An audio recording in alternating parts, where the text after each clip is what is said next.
of 12 rolls on as we head to a stop at one of the most unpredictable tracks on the schedule. Tonight, we bring you coverage on the Precision Production Network of the Mystic Racing League's Octane Outlaws NASCAR Cup Series Round of 12 race from Atlanta Motor Speedway. We wish you good evening, and thank you so much for joining us tonight for the Quaker State 231 presented by Black Diamond Designs Under the Lights here in Atlanta.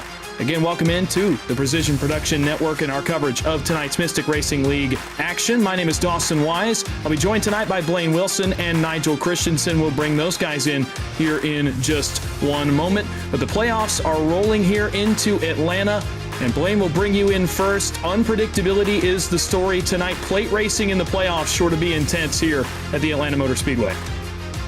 The new Atlanta, now named the EchoPark Automotive Speedway, something like that. Looks a little different now than what you're seeing here, but now it is chaotic. It's a super speedway, drafting.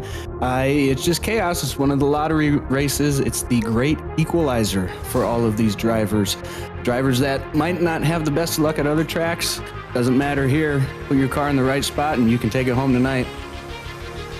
I've seen it time and time again, but when you tack in the playoffs as well, you see where we've gotten to this point now in Atlanta as this season reaches the month of September.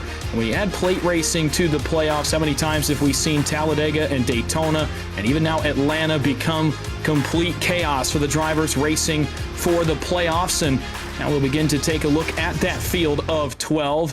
If you've missed the last few races, Christian Barnes has basically been a street sweeper in the playoffs, going to victory lane last week in Richmond as well to lock up his spot in the round of 8.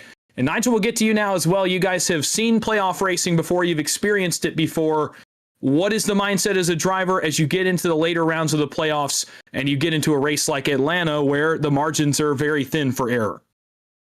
Yeah, it's going to come down to being able to survive a race like this and be able to maximize the amount of points that you want to get in any given race. And then once you get into the round of 8, really the priority is going to want to be to win. But when you're at Atlanta, with these guys close or below the cutoff, they're going to want to maximize as many points as they can to put themselves in the best position possible.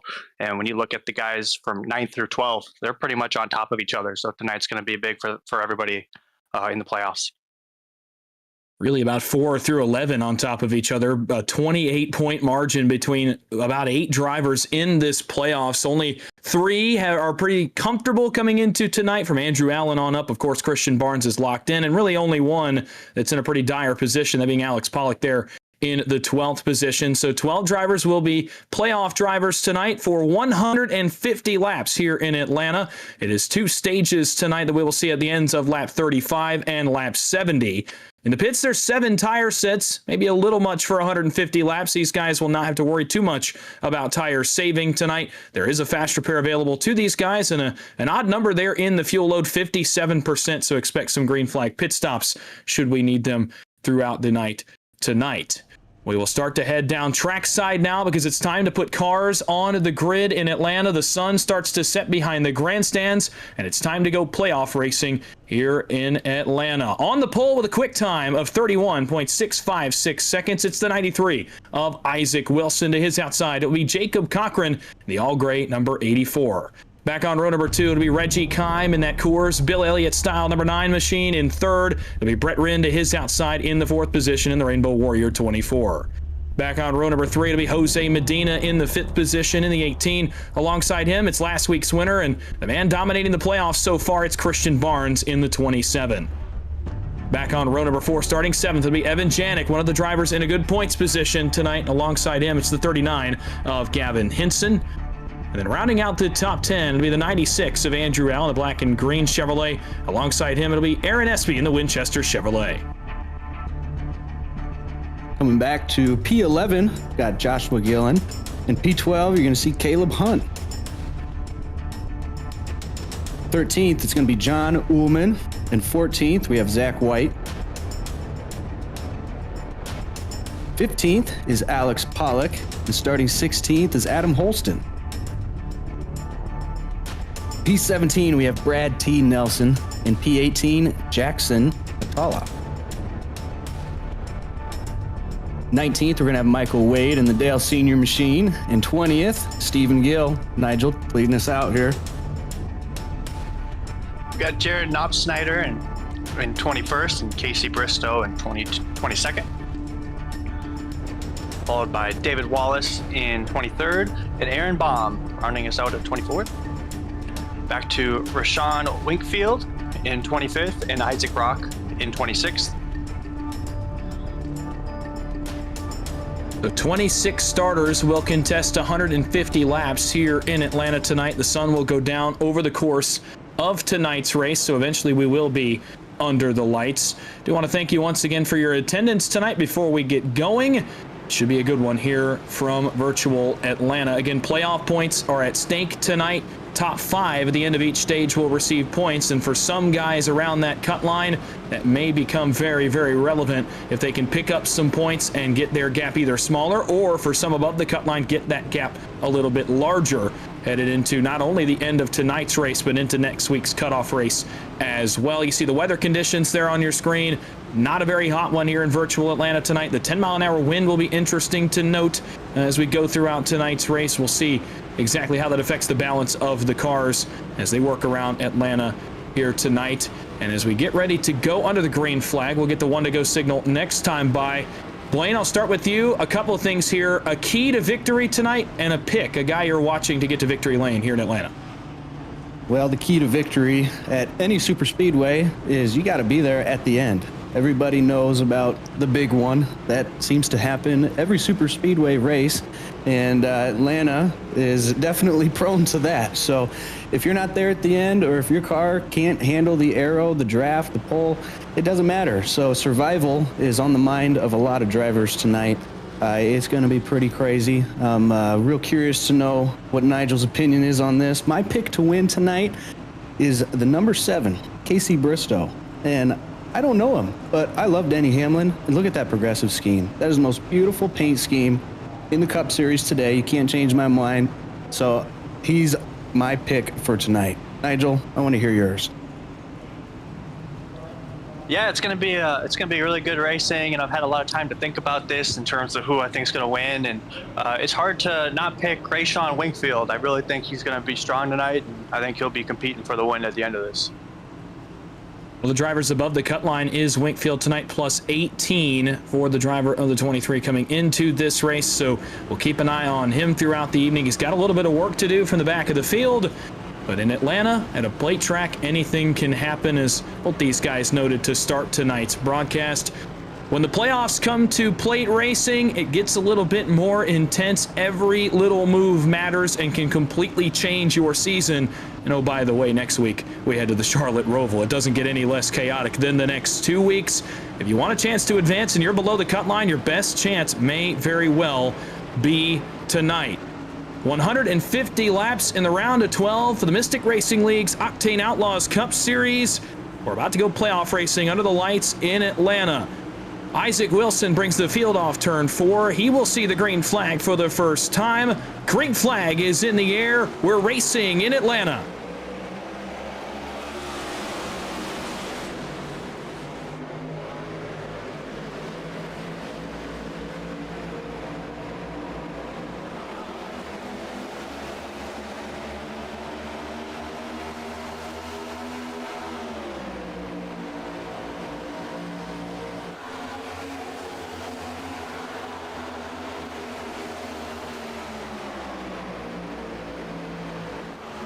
And I'll tell you this much, as they work off turn 4 already, kind of what I expected, a lot of balance issues. These guys are all over the place from second in line on back.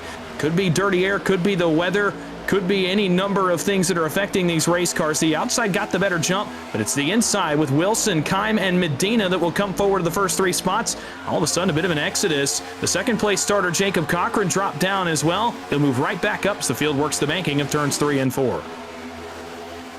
Seeing a lot of cars back in the pack who are just playing it safe. But you don't want to play it too safe, because you can go a lap down. If you lose that draft, you're not fast, and if you're a single car or even 2 cars, you're not that fast as the whole pack. So you got to keep that in mind too. A lot of cars just playing it safe, but you don't want it to bite them. Yeah, you definitely want to be mindful of of the pack, because as Blaine was just saying, it's really easy to lose the draft, especially in this new package with what iRacing has.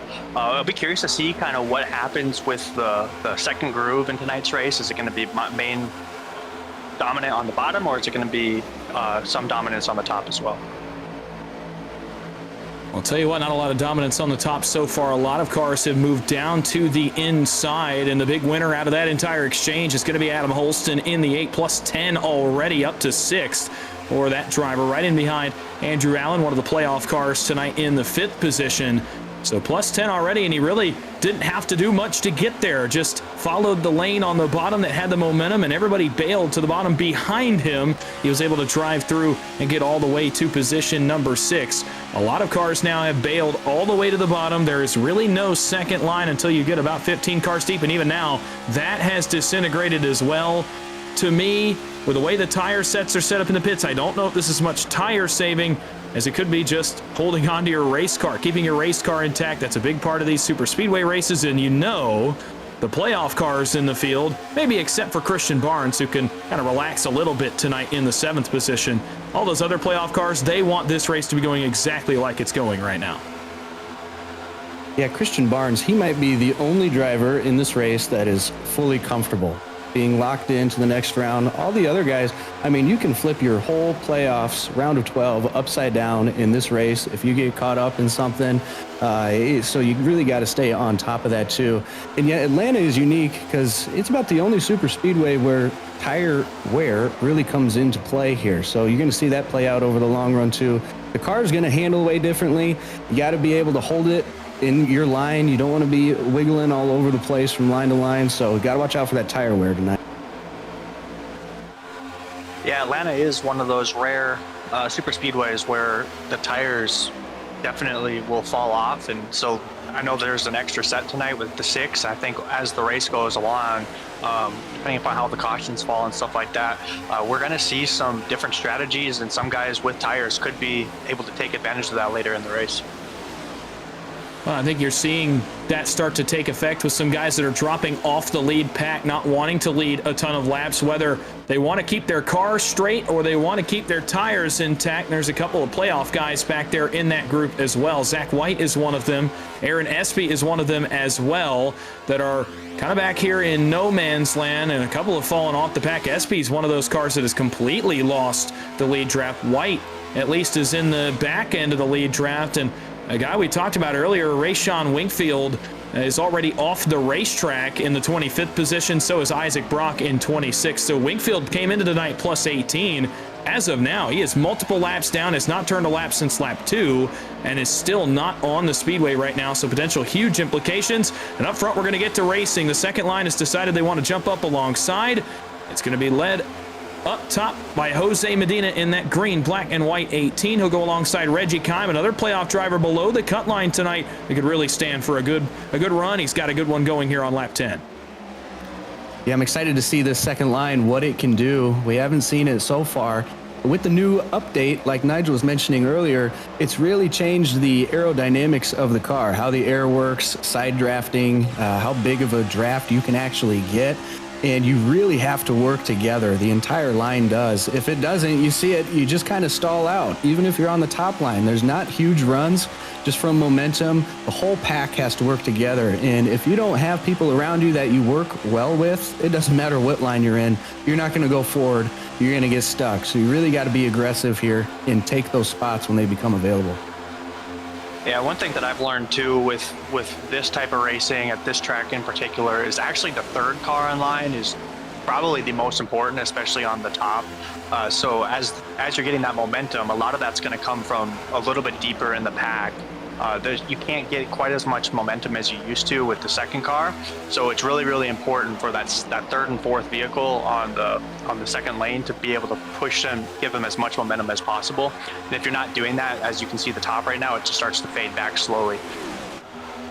Well, even more important, since the last update to these cars changed the way the draft model works, changed the way restrictor plate racing is run, and that you have to have more cars lined up. It's more it's more realistic than it was, to be quite frank, and you have to have everybody lined up pushing several cars deep in line. The outside's not really been able to get that. Now they are, as Holston is that third car in line. I mentioned Adam Holston earlier, one of the playoff cars. He's been that third car in line, and he's been dragging off just a little bit.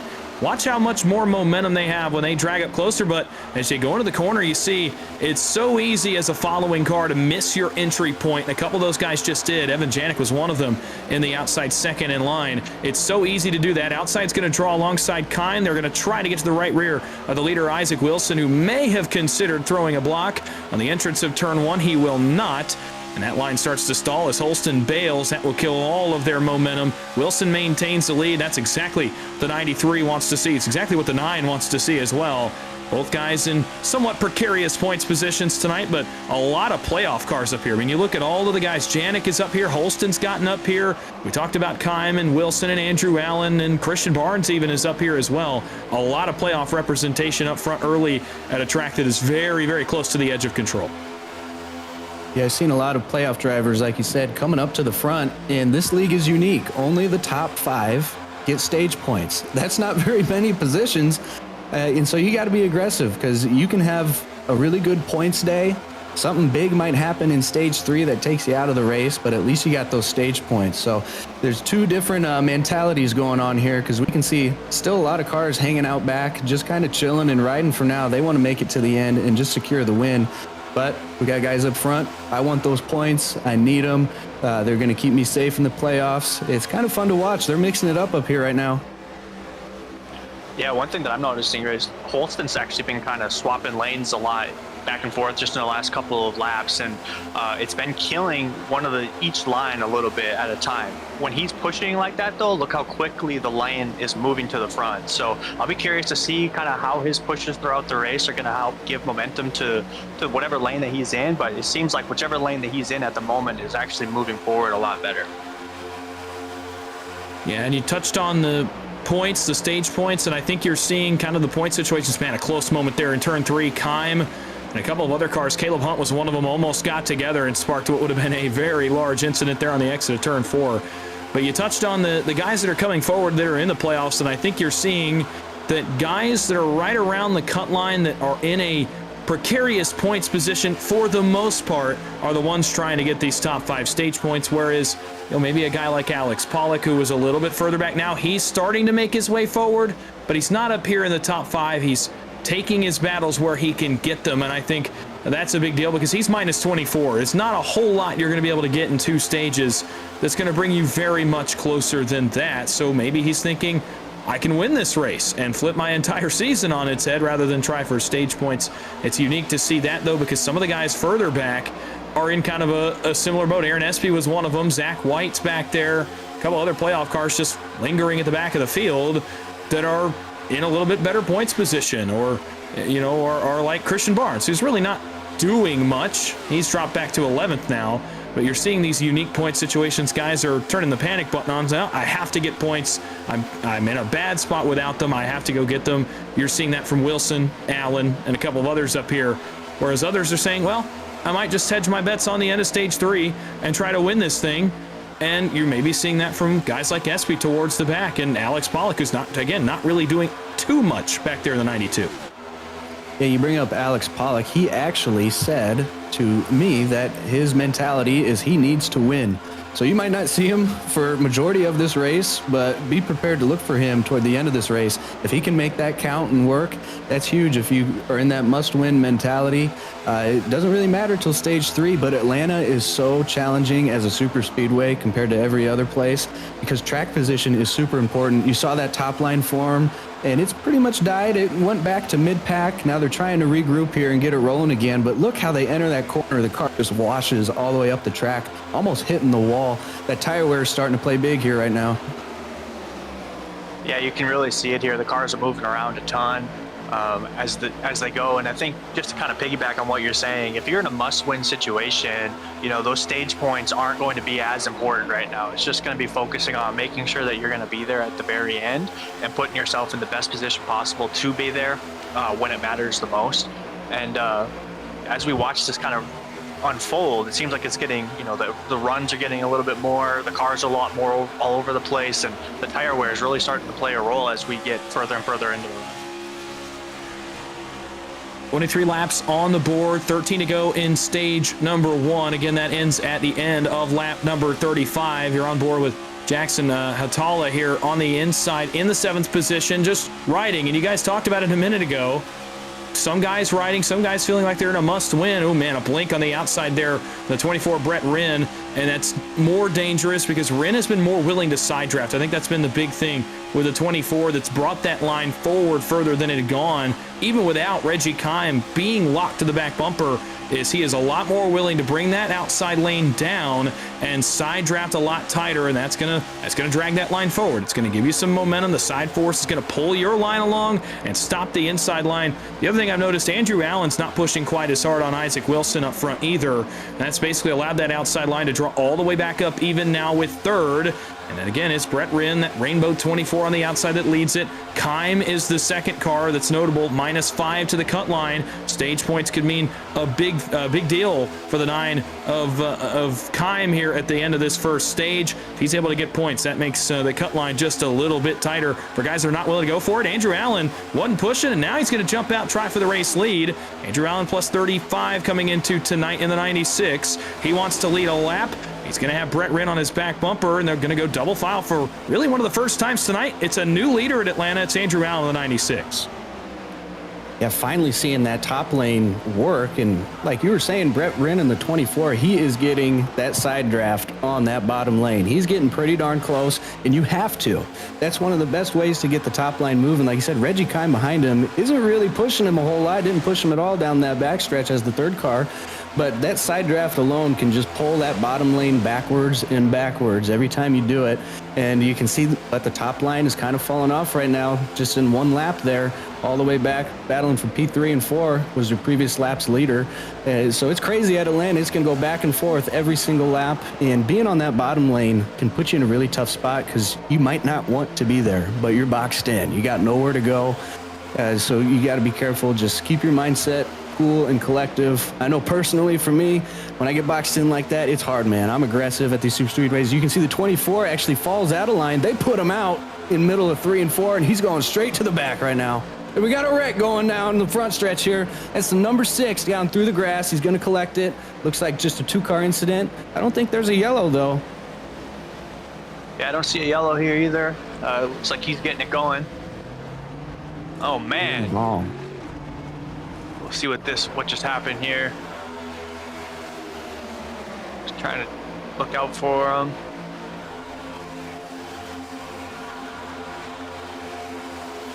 Oh! Ooh, it's that dog leg. Yeah. That quad oval's dangerous. It is. It looks like the 82 just kind of came up just a little bit through there. It looks 6 probably was merging down as well, thinking that he was clear. A little bit of both. That's just a really tough spot right there in Atlanta because of the way that dog leg is. That's one of the things that they've maintained from previous Atlanta to what we have now. It's less aggressive in today's era, but because of that, it's really easy to clip somebody when you're trying to go through there, and that's what we just saw in that moment.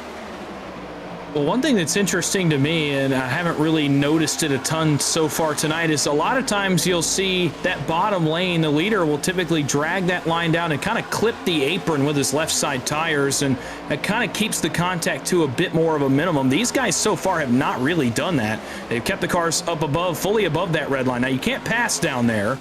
But you can clip the apron. You'll see a couple of them do it right here. John Ullman did it the most, and that's kind of what I'm used to seeing here at Atlanta, and a lot of guys tonight just are not doing it. That could have contributed to it as well as Knob Snyder comes off the bottom. Trouble. And it's Reggie Kime in the 9, one of the playoff cars. He's going to get sideways and somehow, someway makes the save, and that may very well be a season definer for Reggie Kime. Yeah, that is big. I don't know how he saved it. Everybody gathered it up. Once again, no yellow. I think we're coming to the end of the stage here, too. So it's getting aggressive, and you can see it turning up. Wow, yeah, these guys are going crazy right now, trying to get every point they can, every spot they can as we get to the end of the stage. These guys are really pushing as hard as they can. Look at that. Wow. What a save, man. Unbelievable. It's going to be one of the best saves we've seen. Yeah, I thought Reggie Kime was a goner for sure right there, and that would have been a big downturn. It would have been a really great start to the night for the 9. He holds on to it. Now, he won't get stage points, unfortunately, but he saves a race car potentially for later on. 3 laps to go up front, though, in stage 1, and Isaac Wilson's led all but one of them. Andrew Allen led a lap a moment ago. Wilson started on pole and has not looked back since. He's been out front for most of the first 33. This has split the pack, by the way, completely.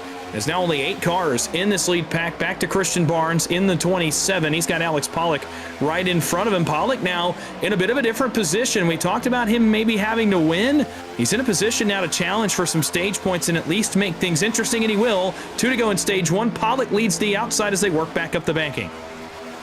Yeah, Pollock is really taking advantage of everybody else making mistakes and keeping his race car as clean as it can. It just kind of put him up into this lead pack here. You can see there's not much going on, though. Everybody's single file. We're coming into the last lap of the stage here. We'll see if anybody wants to make a move. Right now, they're just kind of sitting there single file. I don't necessarily blame them either, with how chaotic everything's being, but with this only being 5 spots for stage, every point's going to matter. So we're really curious to see what happens here, especially with these lap cars right in front of them as well. Those guys are trying to keep on the lead lap.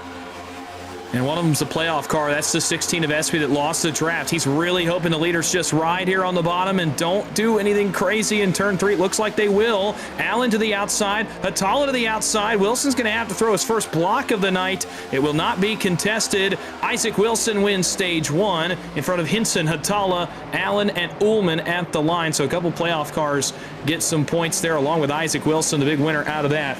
+5 for Wilson will move him to +18 above the cut line leaving stage 1 as he gets the stage win. And again, it was relatively uncontested. The 93 so far, that's about as calm and uneventful as it gets for a first stage at a super speedway.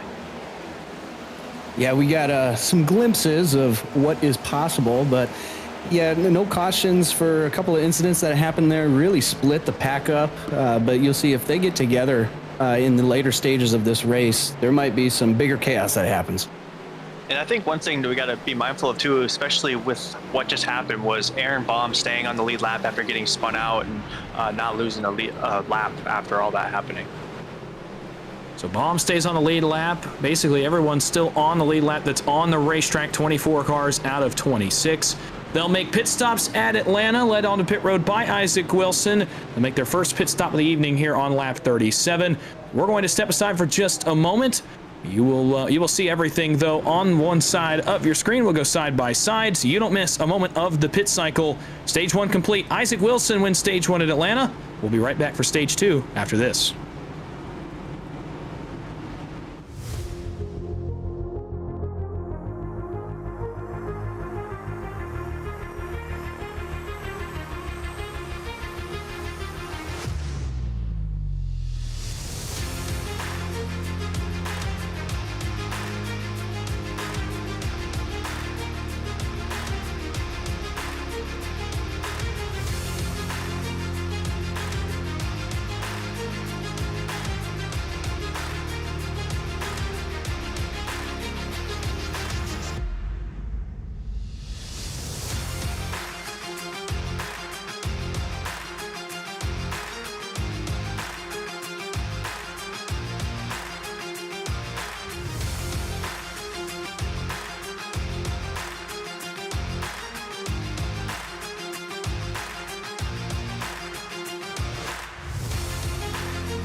Racing isn't easy, but experiencing it is.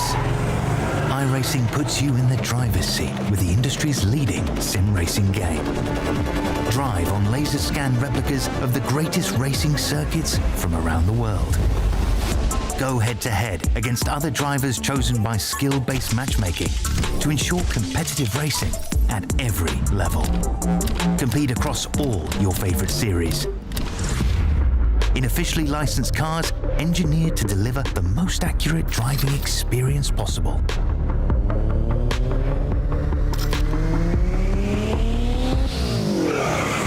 Join a race or host your own with players from across the globe. Race against the computer or in a league with friends. Feel the thrill behind the wheel. Visit iRacing.com.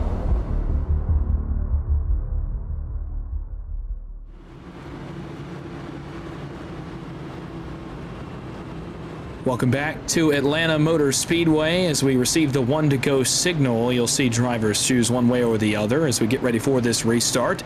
Isaac Wilson was relatively uncontested in stage number 1. He'll stick to his guns here in stage 2 and roll with the bottom. It'll give the freedom to Andrew Allen to move up to the outside of row number 1. Row 2 going to be Hatala and Pollock here for this restart on lap 41. It'll be a 30-lap second stage under the green flag anyways. Lap 70 is our next stage break. After that, of course, it is 80 laps to the end of tonight's race. Wilson's led all but about one. Andrew Allen led 1 lap. Wilson has led 39 of the first 40, and we'll bring the field back to the green flag. Playoff cars getting points there. Isaac Wilson gets 5. Andrew Allen gets 1. John Ullman gets 2 by my unofficial count in the standings on that first stage break. So some guys that needed points, Wilson and Ullman got them. Andrew Allen, a little bit more breathing room, plus 38. The driver of the 96 headed to stage number 2. And a lot of guys up here that either need to win, Alex Pollock running in the 3rd position, or could care less about the playoff standings and just want to go chase checkered flags and play some spoiler for some guys up here racing for points. Isaac Wilson, Andrew Allen will bring the field back into the restart zone. Lap 41 on the board, 110 laps to go at Atlanta. Green flag back in the air. Off they go towards turn 1. It's a great start at the bottom for Isaac Wilson and Alex Pollock.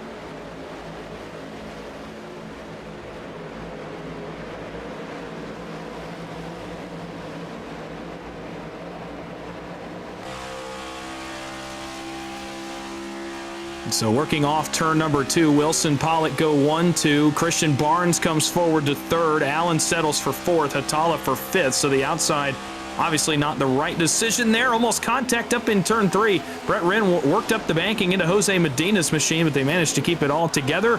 Wilson continues to lead, but Christian Barnes is on the attack. Winner of 3 straight, and last week at Richmond is on the move, looking for 2nd here in turns 1 and 2. Yeah, you saw that outside lane just die on the first lap of the restart, which is crazy. All the guys said, hell with that. I want to keep my car in one piece. And Christian Barnes came up there and said, to hell with that. I want the damn lead. He didn't get it. Now he's going to go straight backwards. There's nobody up in that top lane. We'll see what happens in this stage. It's going to start ramping up on the aggression here. Yeah, it looks like they're trying to decide if they want to go to the top or if they want to go to the bottom, especially when they go to that dog leg. It can be a little confusing, and that's when guys can get shuffled out, just like we saw there. And now we've got Christian Barnes just kind of stuck in between here, between lanes, trying to figure out if he wants to go top or if he wants to go bottom. Looks like he's going to stay committed to the top here and see if he can push forward. Interesting development as we start stage number 2. The field is broken into a couple of different packs. The front 14 are in this lead draft, back to Jacob Cochran, the last car in this group. Then from 15th on back, starting with Jared Knobsnyder, you have another group that is roughly about 8 cars in that group, 9 cars maybe. And then, of course, you have a couple that are off the pace.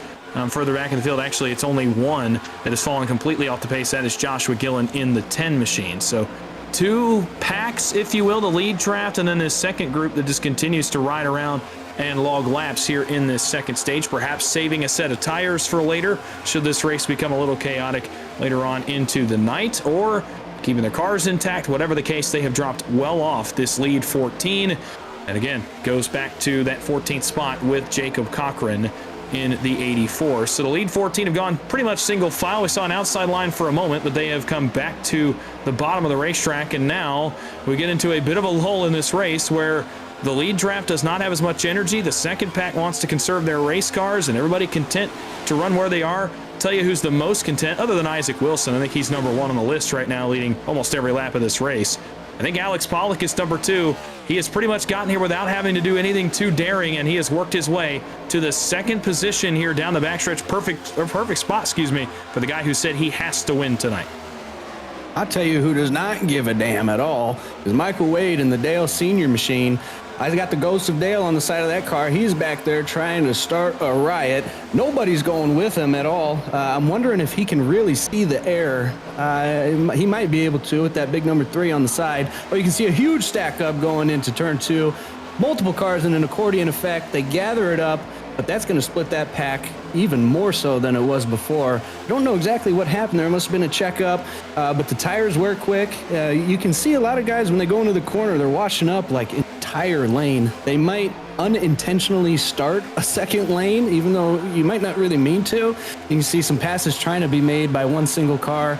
It just might not work out. A lot of guys are trying to stay where they are and just maintain some position and maintain the status of their car. And some guys do not want to sit around. So I'm ready for them to jumble it up here.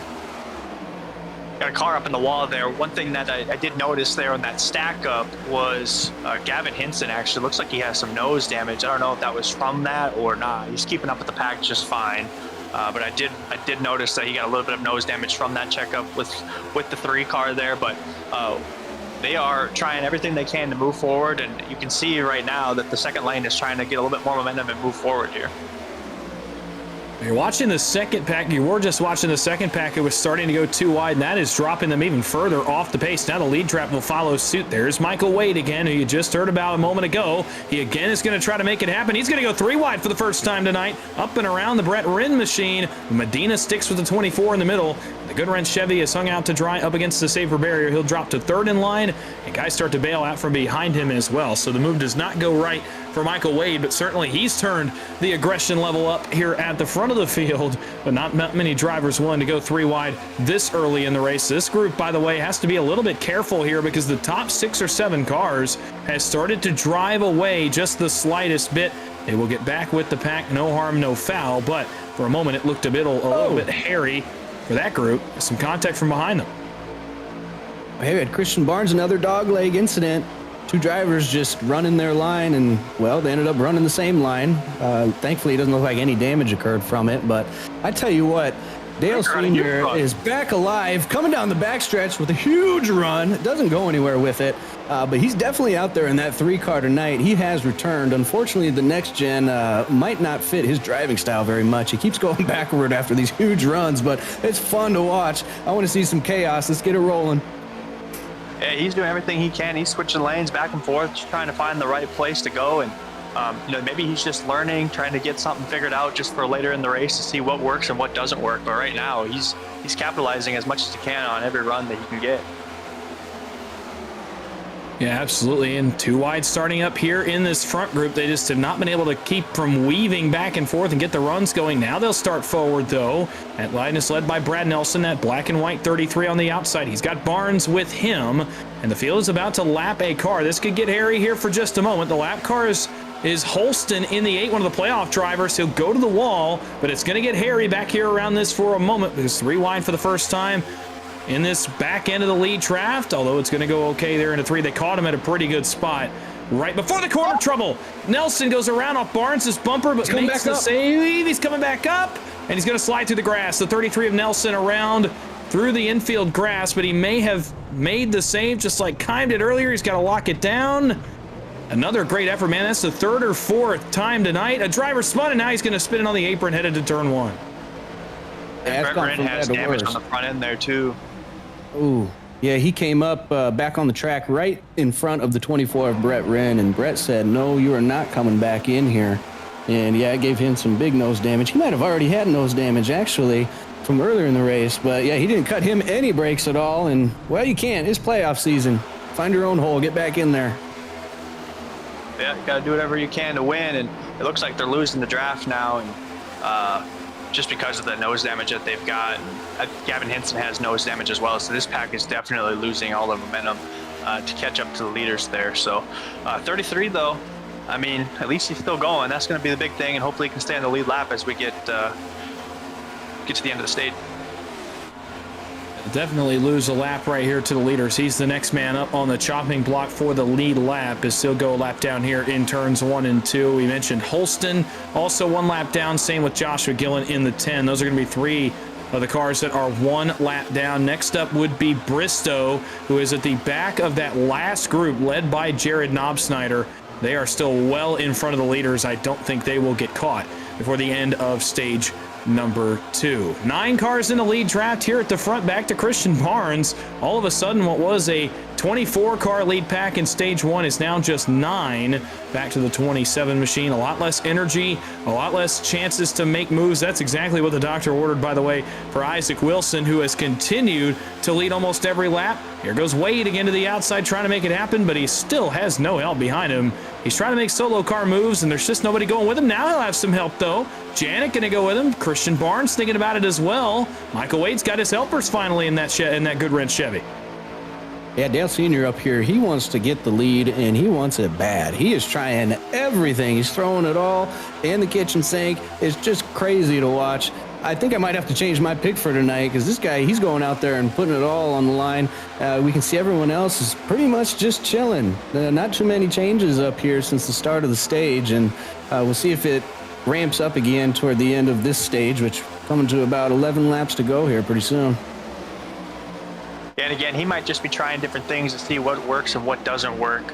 As we see back here again, we got these damaged cars in the back. Hopefully these guys are able to get it fixed up. Hinson leading that pack. I think if it was me in this scenario, if I understood I had damage, I'd maybe want a guy in that pack to lead. Looks like maybe Medina doesn't have any damage. I'd want him to be the leader of this pack, trying to go, but I don't think they'll lose a lap. So as long as that's going to be the goal for them, is just to maintain.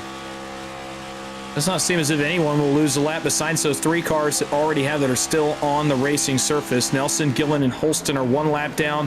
Rayshawn Wakefield has not yet run another lap. He's back in the 25th spot, and that would be a really hurtful day if he's not able to run another lap here tonight at Atlanta. And Isaac Brock did not make the grid in 26th position. Saw a moment there for Andrew Allen. He caught the apron in turns 1 and 2 and has gone all the way backwards now to the 8th position, make it the 9th position. It'll be the last car in line in this lead draft that's on the lead lap. Allen, a big moment there, goes from 3rd to the back of the field as Wilson continues to lead. 10 laps to go in stage number 2. And other than a few moments of individual brilliance driving these race cars to keep them out of incidents, it's been relatively clean so far in this one at Atlanta, although the pushing starts to get a little bit harder up front. You saw Pollock and Hatala right there pushing the pace up front like we really haven't seen in terms of the leaders yet. Interesting to me, considering this line runs single file, and these guys are relatively unopposed for stage points unless they can really drum something up behind them, but they just have not been able to get the energy out back. Janik and Barnes are going to try again, but they just don't have enough cars. They don't have enough momentum, and they get to about the 2nd car in line, and then they fade back out again. So really, these top 4, really almost the top 5, although now Janik comes alongside for 6, so maybe the 5th place is in danger. But these top 4 just don't seem to be any danger for stage points. Yeah, and it's definitely showing in the way that they're racing. They're just taking it easy and smooth. And, you can't hate the player, hate the game. This is as intended by NASCAR and their point system. I mean, why risk it all? Just keep your car in one piece and just chill out until the end of the race and try to get the trophy. So I think we're really going to see it ramp up in the next stage for sure, but we'll see if anybody decides to pull out here as we come to the end of stage 2. They're still trying in the back of this first pack, but they just cannot get committed. Nobody wants to stay on each other, not very aggressive on the pushes, so they're not getting huge runs. I don't see side drafting happening back here. A lot of cars keep stepping out as we got a lap car very slow on the wall. Had to make a quick maneuver to avoid that. That was crazy. That looks like it's actually Adam Holston. He's going to go 2 laps down, and that is very hard to dig yourself out of. He is very, very slow and off the pace. I wonder if something big is going on there with that car. Just trying to see what happened here. Maybe he didn't see the lap car up there. Man, that could have been bad. That was crazy. Good thing that they were able to keep that going, but yeah, slow car on the top and almost had a big collision coming off too. As we get to the end of the stage, man, I kind of want to see some of these guys try some things, because as we get to the end of the race, we're going to want to have as much knowledge and information as possible for what's going to happen at the end. Oh, we got to go around and we're going to save it. Wow, He what a does. save. I don't know how these guys keep doing this at this point. That's the fourth one tonight. There probably should have been a crash. It wasn't. We'll go back, take a look at the Black Diamond Designs replay as Andrew Allen was trying to get back what he lost a moment ago and got a little too close to the good run Chevy and Michael Wade on the inside, and somehow keeps that car straight. Not only straight, keeps it most of the way up to speed. He'll lose the draft, but again, he will save that race car with only 5 laps to go in stage 2. A guy that was in a relatively comfortable points position. Pointed at the infield, that comfort goes completely out the window. A really great save there for Andrew Allen, the 96. He keeps his night alive just inside the top 10. Yeah, if he ends up advancing here, that might be the move that saved him, because like I said, your race can flip upside down. If you get some big damage, you're going back to 25th, 24th position in a heartbeat, and that can just ruin your whole night, ruin your entire playoff outlook for you. So that is an incredible save there. Yeah, I mean, he might be upset right now, but when it comes to the end of this race, if he's still in it, he's going to be thanking himself for making that save and staying disciplined during that whole process of going around out of turn 4. Especially if he's able to keep his car straight, not only straight, but fixed, not have to use a fast repair, not have to kind of put himself behind the 8 ball and get back up into the front in stage 3. If he's able to still finish well tonight, he's going to look back on that moment for sure. 2 laps to go in stage 2, and there's really just not been any opposition. There certainly will not be now. There's just not enough cars in this lead draft. Only 7 now, back behind Isaac Wilson. The X factor here to me is Alex Pollock. How much do you value a 5th stage point over 4 and just guaranteeing your spot? But even if he were to move, I don't think it will be until the exit of turn 4 on the final lap here. 1 to go in stage number 2, and Wilson has led 69 of 70 here at Atlanta. Coming to the last lap of the stage, we can see a move to the outside. He's going to try to go for it here, Alex Pollock, and he's going to actually get loose, it looks like, or tight. Might have been a bad bump. Going to kind of kill that run. John Ullman advantage of it, take up P2. We'll see if they can do anything to build up some momentum coming through 3 and 4. Doesn't look like there's any cars close enough. We'll see what happens here. We got Michael Wade poking his nose in here, disrupting this playoff outlook. And come to the white flag, he's actually going to crash. Alex Pollock, Michael Wade, huge crash coming to the checkered of stage 2. Oh wow. Man! So throw all that on throw all that talk about Alex Pollock on a skewer as Pollock goes head first into the outside wall, right at the end of stage 2, and the driver in the most precarious point situation in the field. We heard it earlier that he said he had to win tonight. Well, this is not a good way to start that process. He gets hit from behind by Hatala. Here they're going to collect Michael Wade, and watch these 2 hits right here. Wade actually, I think, is going to hit harder. Pollock just gets the secondary. Atala gets in it as well, and these guys, to me, lucky there were not more cars out back of them in that lead pack, or this could have been really, really ugly. It was already ugly. It could have been a lot worse for Pollock and company there. Yeah, and he's going to want to get all of this fixed. I mean, that's a crazy impact from both sides, and sometimes when you're the car that's in the middle of that sandwich, you can just get some crazy damage. iRacing's like netcode system sometimes really screws you over. It looks like he's going straight right now, but he's definitely got some big front end damage, but you want to get all of it fixed, else you're going to suck in the draft, and not in a good way. So we'll see what Pollock comes out after this stage break here. Yeah, it's been a long time since I've seen the 3 hit like that. Yeah. So Michael Wade will come to his pit box here under this caution flag. This one being not only the stage, but the first for incident, as the first crash of the night involves Wade, Pollock, and Hatala on lap number 72 here in Atlanta. But Isaac Wilson, this is exactly what he wanted to see, as he wins stage 1 and stage 2, give him plus 10 on the night.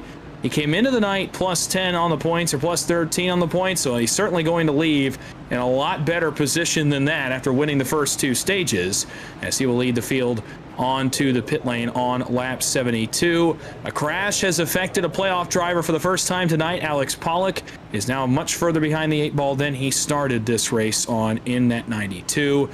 They're pitting under the Stage 2 caution as you're watching coverage of the Mystic Racing League's Octane Outlaws Cup Series from Atlanta. We're going to step aside here briefly once again for the end of Stage 2. You won't miss a moment of the action. We'll go non-stop here on Precision Production Network. We'll be right back for the conclusion from Atlanta Motor Speedway. You're watching the Mystic Racing League. We'll be right back.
Welcome back to Atlanta Motor Speedway for the conclusion of tonight's Mystic Racing League Octane Outlaws Cup Series playoff race in the round of 12. Stage 2 is complete. The last stage break of the night will now go 76 laps to the checkered flag of this one. Right before we took the stage checkered flag, Alex Pollock, Michael Wade, and Jackson Hatala got involved in an incident in the dogleg that has set both Pollock and Wade back quite a bit. Michael Wade has taken his fast repair. Unsure of the status at this point of the 92 of Pollock. Looks like he has opted to go for damage repair instead of the fast repair route. So he'll be hurt here for a little bit, but trying to keep the fast repair in the pocket for later in the race in what he called a must-win position. Isaac Wilson has been mostly unopposed tonight. This is one of the more dominant super speedway efforts I've seen in a long time, as he's led all but one of the laps in tonight's race. He'll now be opposed by Evan Janik on the outside.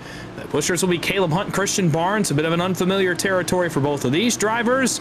And let's settle it from Atlanta. 76 to go. Green flag back in the air, and it's a bad start on the inside behind Wilson for the first time. Some adversity for the 93 as his pusher did not get going. It's Janik and Barnes that get the jump on the outside up into one. You can see there was also a bad start on the outside line too, so nobody really prevails from this restart. And they're going to double file it up right away. See if we can get some moves made here. Yeah, I think early on is what's going to matter the most, because as the run goes, the top line just gets tighter and tighter, and it makes it harder for them to be able to maintain their momentum on the outside. But as you see the bottom just pulling away as I say that, but man, it's gonna take a lot of momentum on the top for these guys to be able to make that work, I think. And there's just been not much solid opposition tonight for the 93 of Isaac Wilson, who's garnered 10 stage points throughout the evening, and now looking to cap it off with a trip to victory lane to where the stage points hardly even matter. In the long run, he could lock his way into the round of 8 tonight with a victory here at Atlanta and go to the Roval next week. Another unpredictable racetrack could very much make his day a lot more relaxing. He leads right now, but a long way to go. 74 laps left in this race. Now, this stage will expect green flag pit stops, of course, unless cautions break up the cycle here. If it does not, it'll be the first trip down pit road under green for all of these drivers. And remember, at the Atlanta Motor Speedway, they've changed the pit road entry. It's now at the entrance of turn 3, and you can basically go about 90 or 95 miles an hour on the apron until you get to the commitment line right there on the front stretch. Then you've got to come down to pit speed. These drivers have yet to see that tonight, and certainly mistakes on and off pit road are on the drivers' minds here in the entrance of stage 3. Yeah, you can see pretty quick the top lane has just died, essentially. You're going to see a lot of cars trying to make it work, and nobody wants committed to try to make a there. We'll see, as I say that, Christian Barnes, he jumps out of line way up there, seeing if he can pick up a few spots. We'll see what happens with it, but we need people to get committed to that top lane. There's chaos on the stretch, bumping and banging. Everyone's going wide. Looks like everybody's going to collect it, and unfortunately, that beautiful Denny Hamlin paint scheme is going to get the worst end of it as he back to dead last here. Yeah, that's pretty rough, but it was good for them to be able to hold on to that. One thing I want to point out here is Isaac Wilson has dominated this race, and now he's got different help behind him. He's got the 78 that's been behind him. Hasn't been the same guy the whole race with Caleb Hunt, and it's going to be a little bit different. And now he just loses control of this race. I'll be curious to see, what does this look like for him? How is he able to maneuver his way back to the front? Is the car going to handle different for him? We'll see what happens with the 93 as the rest of this race progresses. Well, I think the biggest thing for me is familiarity now. He's had that nose in clean air basically the whole night. In fact, it has been the whole night. He's been on the front row since the drop of the green flag. Now he's going to be in dirty air for the first time tonight.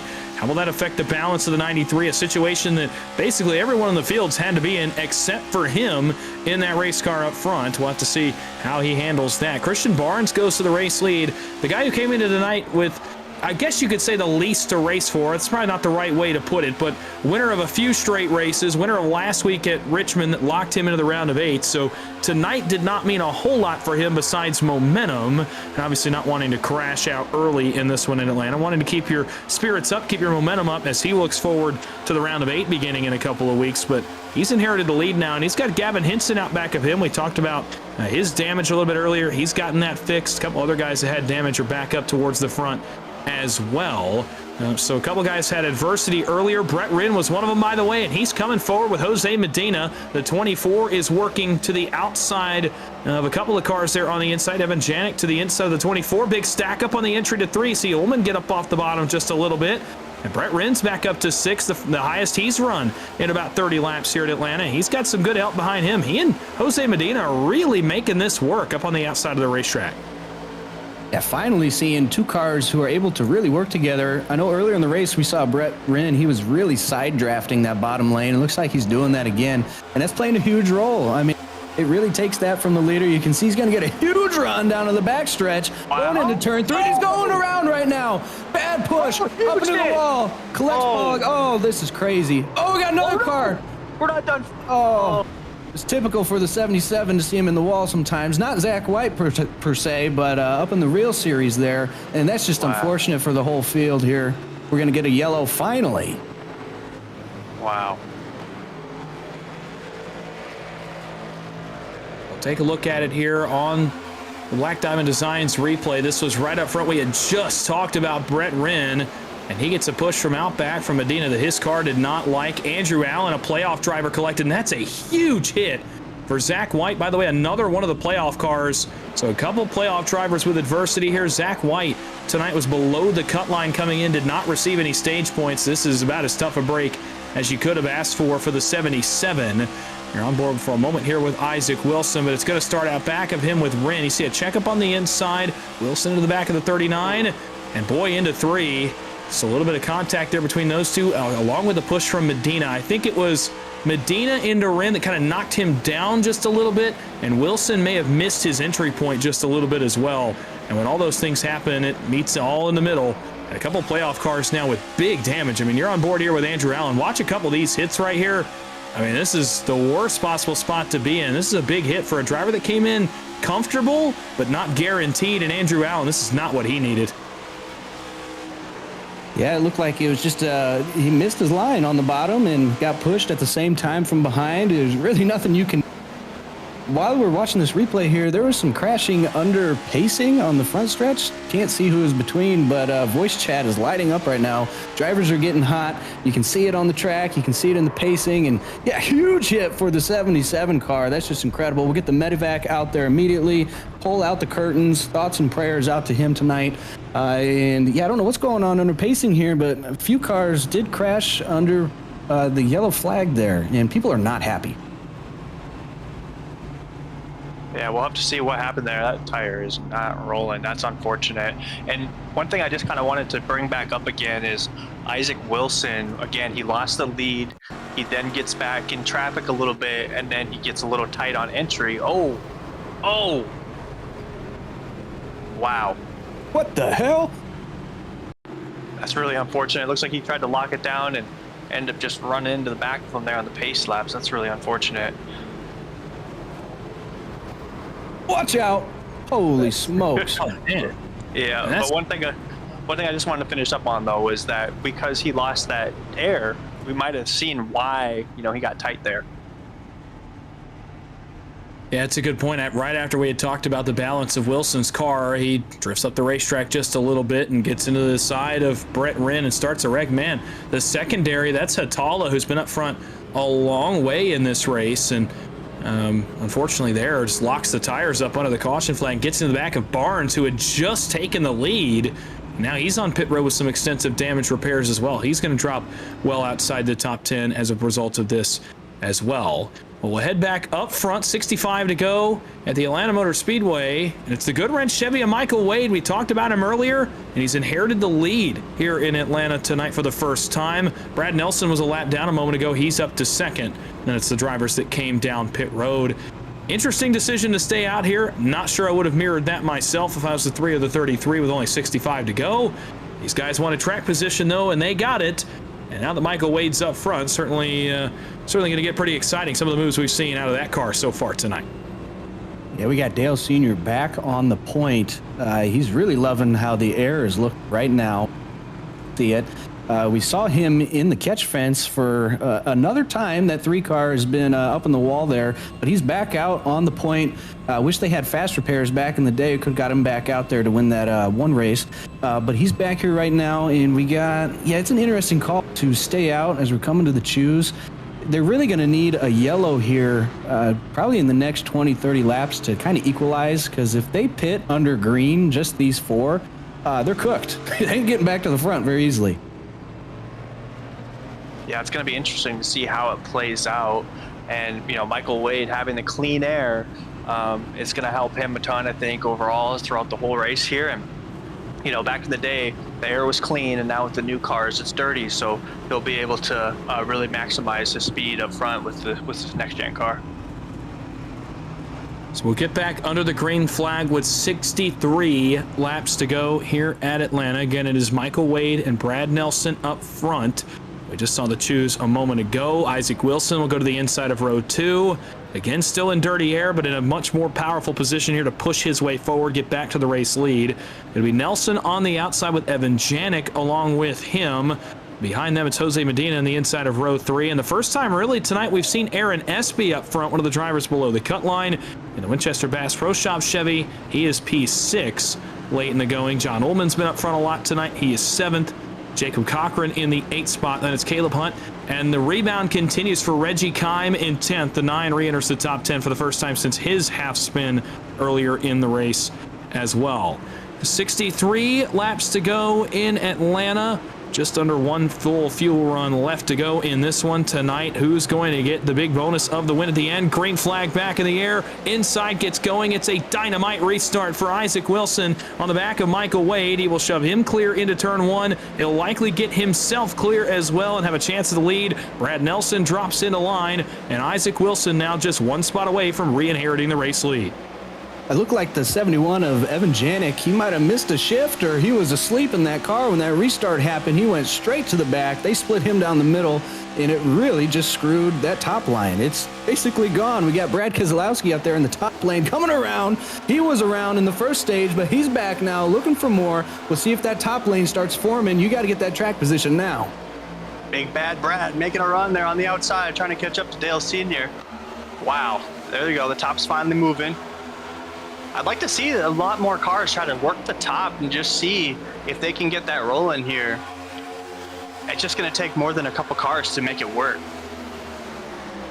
Well, the sun is now fully down here in Atlanta. The track temp's gone down, so there's a little bit more grip, you'd have to imagine, a little bit more freedom to try that outside lane. Another taker up top behind those two cars. That was Reggie Kime.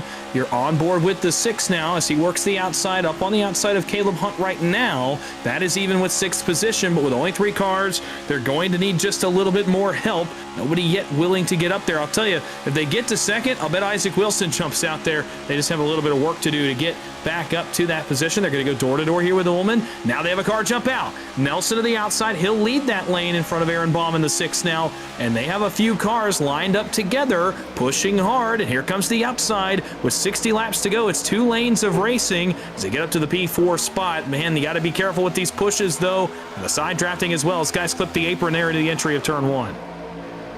Yeah, they're really pushing and shoving out there on that outside lane. You're seeing some cars that have not necessarily been toward the front, getting a taste of the front pack, and they want the lead, and they want bad. So, but you got to stay on top of these pushes here. One bad push, I mean, we saw what happens. You can wreck the field just off of a push off the corner in the incorrect spot.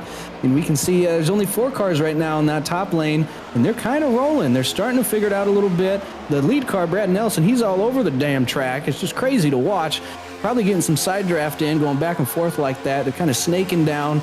Got to make sure the car behind you is squared up, else you can turn yourself off the nose of your own pusher, and you don't want that to happen either. See this momentum starting to build here. Yeah, and it looks like Wade is starting to push himself out too far, and then he's kind of running in between the 2 lanes as well. He's kind of putting himself in a vulnerable position. It's going to put Wilson in a spot to be able to just kind of dive under him as you exit the dog leg. So we'll have to keep an eye on that as we go here as well, because he is allowing himself some room through the dog leg that's going to give the 93 a chance to get underneath of him there too. Man, they got all the way to the right side door number of Isaac Wilson in the outside lane, and then a bobble by Baum in the 6 killed any momentum they have. 3 wide back there around those cars now for a moment, but they get it settled back out here into turn number 1. Baum, Nelson, a couple of others. You see Baum has been a little all over the place as well, trying to push the 33, and it was that little bobble into 3, and that lost them 6 positions on the racetrack. In fact, it's losing them even more than that. Nelson's all the way back now to the 9th spot on track, and they lose even more than that. Another car jumps out. This time it's Aaron Espy in the 16 that's going to lead that outside lane. A couple more of those cars have bailed to the inside, and not a lot going on in the outside. You see Nelson trying to bail. Are they going to let him? Oh, man, he got cut a big break right there on the inside of the racetrack by Reggie Kime. SB Baum will go backwards, and a couple cars will join them in the outside. All of a sudden, they've got 4 or 5 more up there, and that's because we have more energy in this lead pack. A lot more cars are in this lead draft compared to earlier in the race. In fact, everyone back to 21st position that's on the lead lap is in the lead draft. Here comes the outside. SB, Baum, Hinson, and others lead it here on lap 96. It's great to see this huge pack starting to form. We didn't get that chaotic start like we normally have been with these stages, and I think guys are starting to finally realize that track position is really hard to get. But you can see the front pack up there, the leaders, they're lined up single file, and they are just pulling away very slowly. And as we come out of turn 4, we got 20 years of trying, 20 years of frustration. Michael Wade in 3 comes around to lead lap 96 here at Atlanta. And he did that well there too, as he continues to lead these guys. The thing that I keep watching though is that he is really opening up his entry into 1, and he's a lot higher through the dog leg than the 93. It's just something we'll have to watch as we get towards the end of the race, because he's just setting himself up to get taken advantage of. So we'll have to watch that as we continue to go here. For now, I would agree, although I do think he's saving a little more tire doing that as well, knowing that Isaac Wilson's not pushing the issue behind him. I think he's kind of taking advantage of that right now. Later in the race, may tighten up that entry just a little bit. You see it right there Does open up that entry a little bit, but Wilson's kind of started to do it a little bit too. He's going about a half a lane on entry as well. It's exit that I'm worried about. You see Wade drift about a lane off the bottom there on exit of turn 2. And here comes the outside. The inside's not pushing the issue, and a couple cars have decided to take it high side again. Christian Barnes is the lead car. The Domino's Chevy's got Nelson with him. They're going to get even with 4th. That's as far as they'll get right now, man. Some scrambling out behind these guys with Nelson and Kime and others trying to come to the front. And the momentum dies here into turn 1 for a moment. Brad Nelson trying to get there to push, but not enough really going on right now. Now you see the inside responds. Isaac Wilson going to push a little harder down the back straightaway into 3. The inside pulls away by a couple cars again. The furthest they'll get is P5 as the momentum fades a little bit there with Barnes on back. Yeah, and Isaac Wilson, he might be kind of happy to see Michael Wade up front and pushing him, because he might also be saving some fuel off of it too. It looks like he's pushing pretty hard though, so I don't know how much truth there is to that. But yeah, that top lane back in the mid-pack, they're just stacking up. Christian Barnes bails out, goes down to the bottom lane, and the entire top lane once again is fading back fast. So they really got to figure it out and get together here.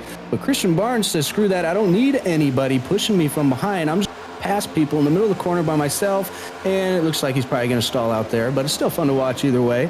We'll see if that top lane can really start to cooperate and get together. Maybe if we got some of the Toyota drivers. I only saw 4 Toyotas in this race with Rayshawn Wingfield out. It's sad to see, but I know these Fords and these Chevys, they're cheated up well like they are every week, so it's going to be hard to make passes like that when you're solo. Yeah, it's all about having numbers, and if you don't have the numbers, it's hard to be consistent throughout the pack. Regardless of the manufacturer, the top is having a hard time getting the numbers that they need to be able to get the run that they need. But at the same time, they might be doing their best to save. But you look at the back of the pack, it looks like they're doing the complete opposite of that. They're all over the place. It's very chaotic. These guys are doing everything they can to do what they can to get to the front. It's just so hard to get any track position at this track without having the proper numbers to push you forward on the outside. And one of those cars gaining track position right now is Alex Pollock, who you're looking at right there in the middle of your screen. He is back up inside the top 15, specifically up to the 13th position right now after the incident at the end of stage number 2. He has come back through the field and gotten just outside the top 10. Again, on a night where he feels like he has to go to victory lane. So far, he's making the moves he has to. He's going to join that top lane now, try to gain a couple more positions. You see the Holston machine was in that group. He is still 2 laps down, I believe, in that machine. He's actually now 3 laps down in that 8 car. Only car 1 lap down is Gillen. Atala has gone 17 laps down in the 09 with his left front damage. You're on board with Pollock now as he tries to do everything he can to get forward in the field. He talked about how hard it was to get track position. He's doing a decent job of it right now, trying to pick the line that's moving. So far, though, now he's going to stick to the inside and just ride here for a moment with 47 to go, but he's back in the picture. Here's a enter turn 3. Hey, I don't know what the hell's going on with that 27 car. We might need to get him into race tech immediately. He is still just passing people on the outside by himself. He's getting these huge runs, and you can see he's finally going to get some help now. But yeah, it's definitely a guy you want to be pushing. Watching him pass all these cars by himself, they're going to stack up on that top lane. I think one of the other problems the top lane is having is it's getting so tight in the middle of the corners that they have to lift way too much. And when they come off the corner, they just can't get back to each other before the end of the straightaway. Yeah, they're definitely losing a lot of their momentum when they're in the middle of the corner, especially in 3 and 4, it looks like. I don't know what's different here for these guys. Maybe it's the wind pushing them up a little bit more, but they're having to get out of the gas a lot more than the bottom is. But it is really impressive to see Christian Barnes be able to hold the top all by himself. And like you said earlier, Blaine, the side draft is absolutely killer. It is dropping the bottom lane just by look how close he is to the bottom lane there, and it's pulling him back. And now the top looks like they're starting to form back up. We might be able to see the 27 work his way to the front here. He's done it once already. He did it earlier to pass Isaac Wilson, really the first car under the green flag to do so, other than Andrew Allen tonight. He's even with the fit position right now with Hunt in the 78. That's as far as they've gotten, and now they fade just a little bit again. That's as close as they can get. The help fades, and now they drop a couple spots. There's one to Allen, another one coming on the inside. That's Baum in the 6. So they drop a couple spots now. They'll gain them back here on exit as they start to push forward again. but they just can't get any further up than about P5 on the racetrack right now as they try to work their way back to the front. Barnes trying to win another race in this playoffs as he does his best Tony Stewart impression so far in this playoffs in the Octane Outlaws Cup Series. He's up to 5th, but again, you see that momentum come down the backstretch, and that's as far as they'll get. Watch how much they fade in the middle of the corner, and that's because the tires are starting to go away now. The bottom lane is pushing a little bit harder now, but there's that side draft again, and Barnes is able to take away 5th. Now he'll look for 4th on John Ullman here in the 1. Yeah, I'm seeing a lot of cars getting real wiggly off the corner here. I think Barnes is really sticking to that side draft through the turn, and the car pushing him just has to lift so much. It gets so tight, especially in that air, that when they come to reconnect off the corner, they're kind of pretty offset, and we've seen a couple of spins happen already because of this exact thing that's happening. So we really got to be careful and pay attention to this top lane. It looks like that's a pretty common place for chaos to start. Yeah, and Hinson is doing a really good job, especially on the straightaways. The issue is that he's getting a little bit too much to his right rear, like right here, and it's actually pulling the 27 back, which is hurting their momentum. So if they can just hone in on that a little bit better, we're going to start seeing that top groove really come together. And this is the best we've seen this top move all day. So really good job of these guys so far. At the line, 40 laps to go. Bit of a scramble there around the 6th spot, but they all keep it straight. 40 laps to go at Atlanta, and the finish will come up very quickly here. We anticipate 1 green flag pit cycle, and that's all that separates us between now and the checkered flag. Somebody going home with a victory. It continues to be Michael Wade that leads on the push from Isaac Wilson, who dominated the first 2 stages of this race, has yet to get back to the point, but has been here inside the top 3 for the majority of stage 3. Another run to the outside. Here's Barnes alongside Medina. This time they're going to get all the way to 3rd.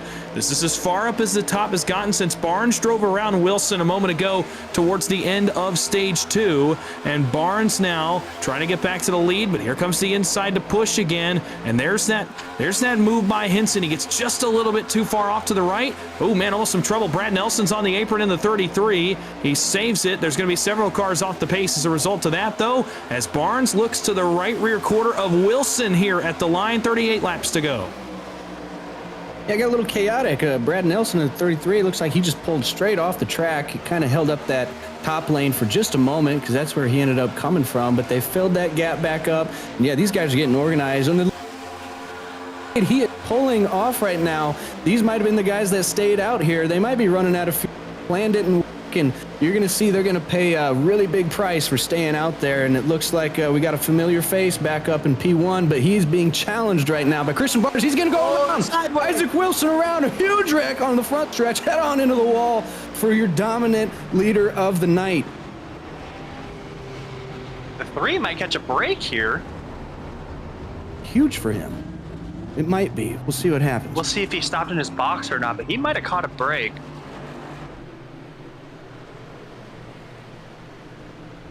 Wow. So we'll take a look here. Oh, go ahead. I was just saying this will be interesting to see if he maintains that, but wow, look at this. Oh, and on a night where Isaac Wilson had really made no mistakes, the first one is his most costly. It was really not even the slide. It was the overcorrection back to his right that ultimately is going to be the big-time blow here for the 93. He collects a couple cars with him as well. One of them is the guy you're watching on board from now. That is Medina. There was one other car involved in this. I think it was Evan Janik in the 71. Oh, it was another hit off of Ford. You guys talked about it earlier, those offset pushes off of turn 4. When you come off the banking, the car is light, it's upset, and right there for Wilson, it slides him out, and as he tries to make the save, he hooks back to the right, and it is on from there. And this is a big hit for the 93 and for Janik as well, who I think has a tire completely immobile here in that 71. That's a tough break for him as well. Yeah, it's a tough spot when you're coming off of 4, right when the first little curve in the dog leg is on, right on the apron, the red line. There's a little dip in the track, and if you hit that dip and also get hit in the back end in a weird position, it'll really upset the car. I think that it was just a push that didn't look bad necessarily, but it definitely felt bad in the Isaac Wilson machine. He wasn't able.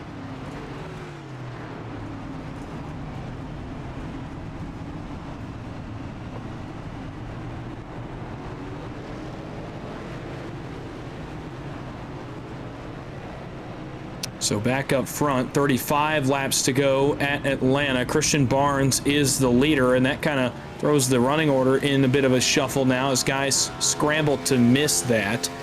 Barnes is the leader. Hinson is second. Then it's John Ullman in third. He's run pretty much top 5 or top 6 all night. And it's Brett Wren in fourth. Caleb Hunt is fifth. Some guys towards the back end of the top 10 and even top 15 we haven't really talked about tonight. David Wallace is sixth.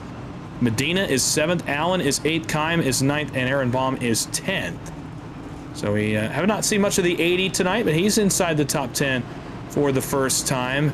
A couple guys just outside the top 10 we haven't really talked about either. Jared Knobsnyder is 11th.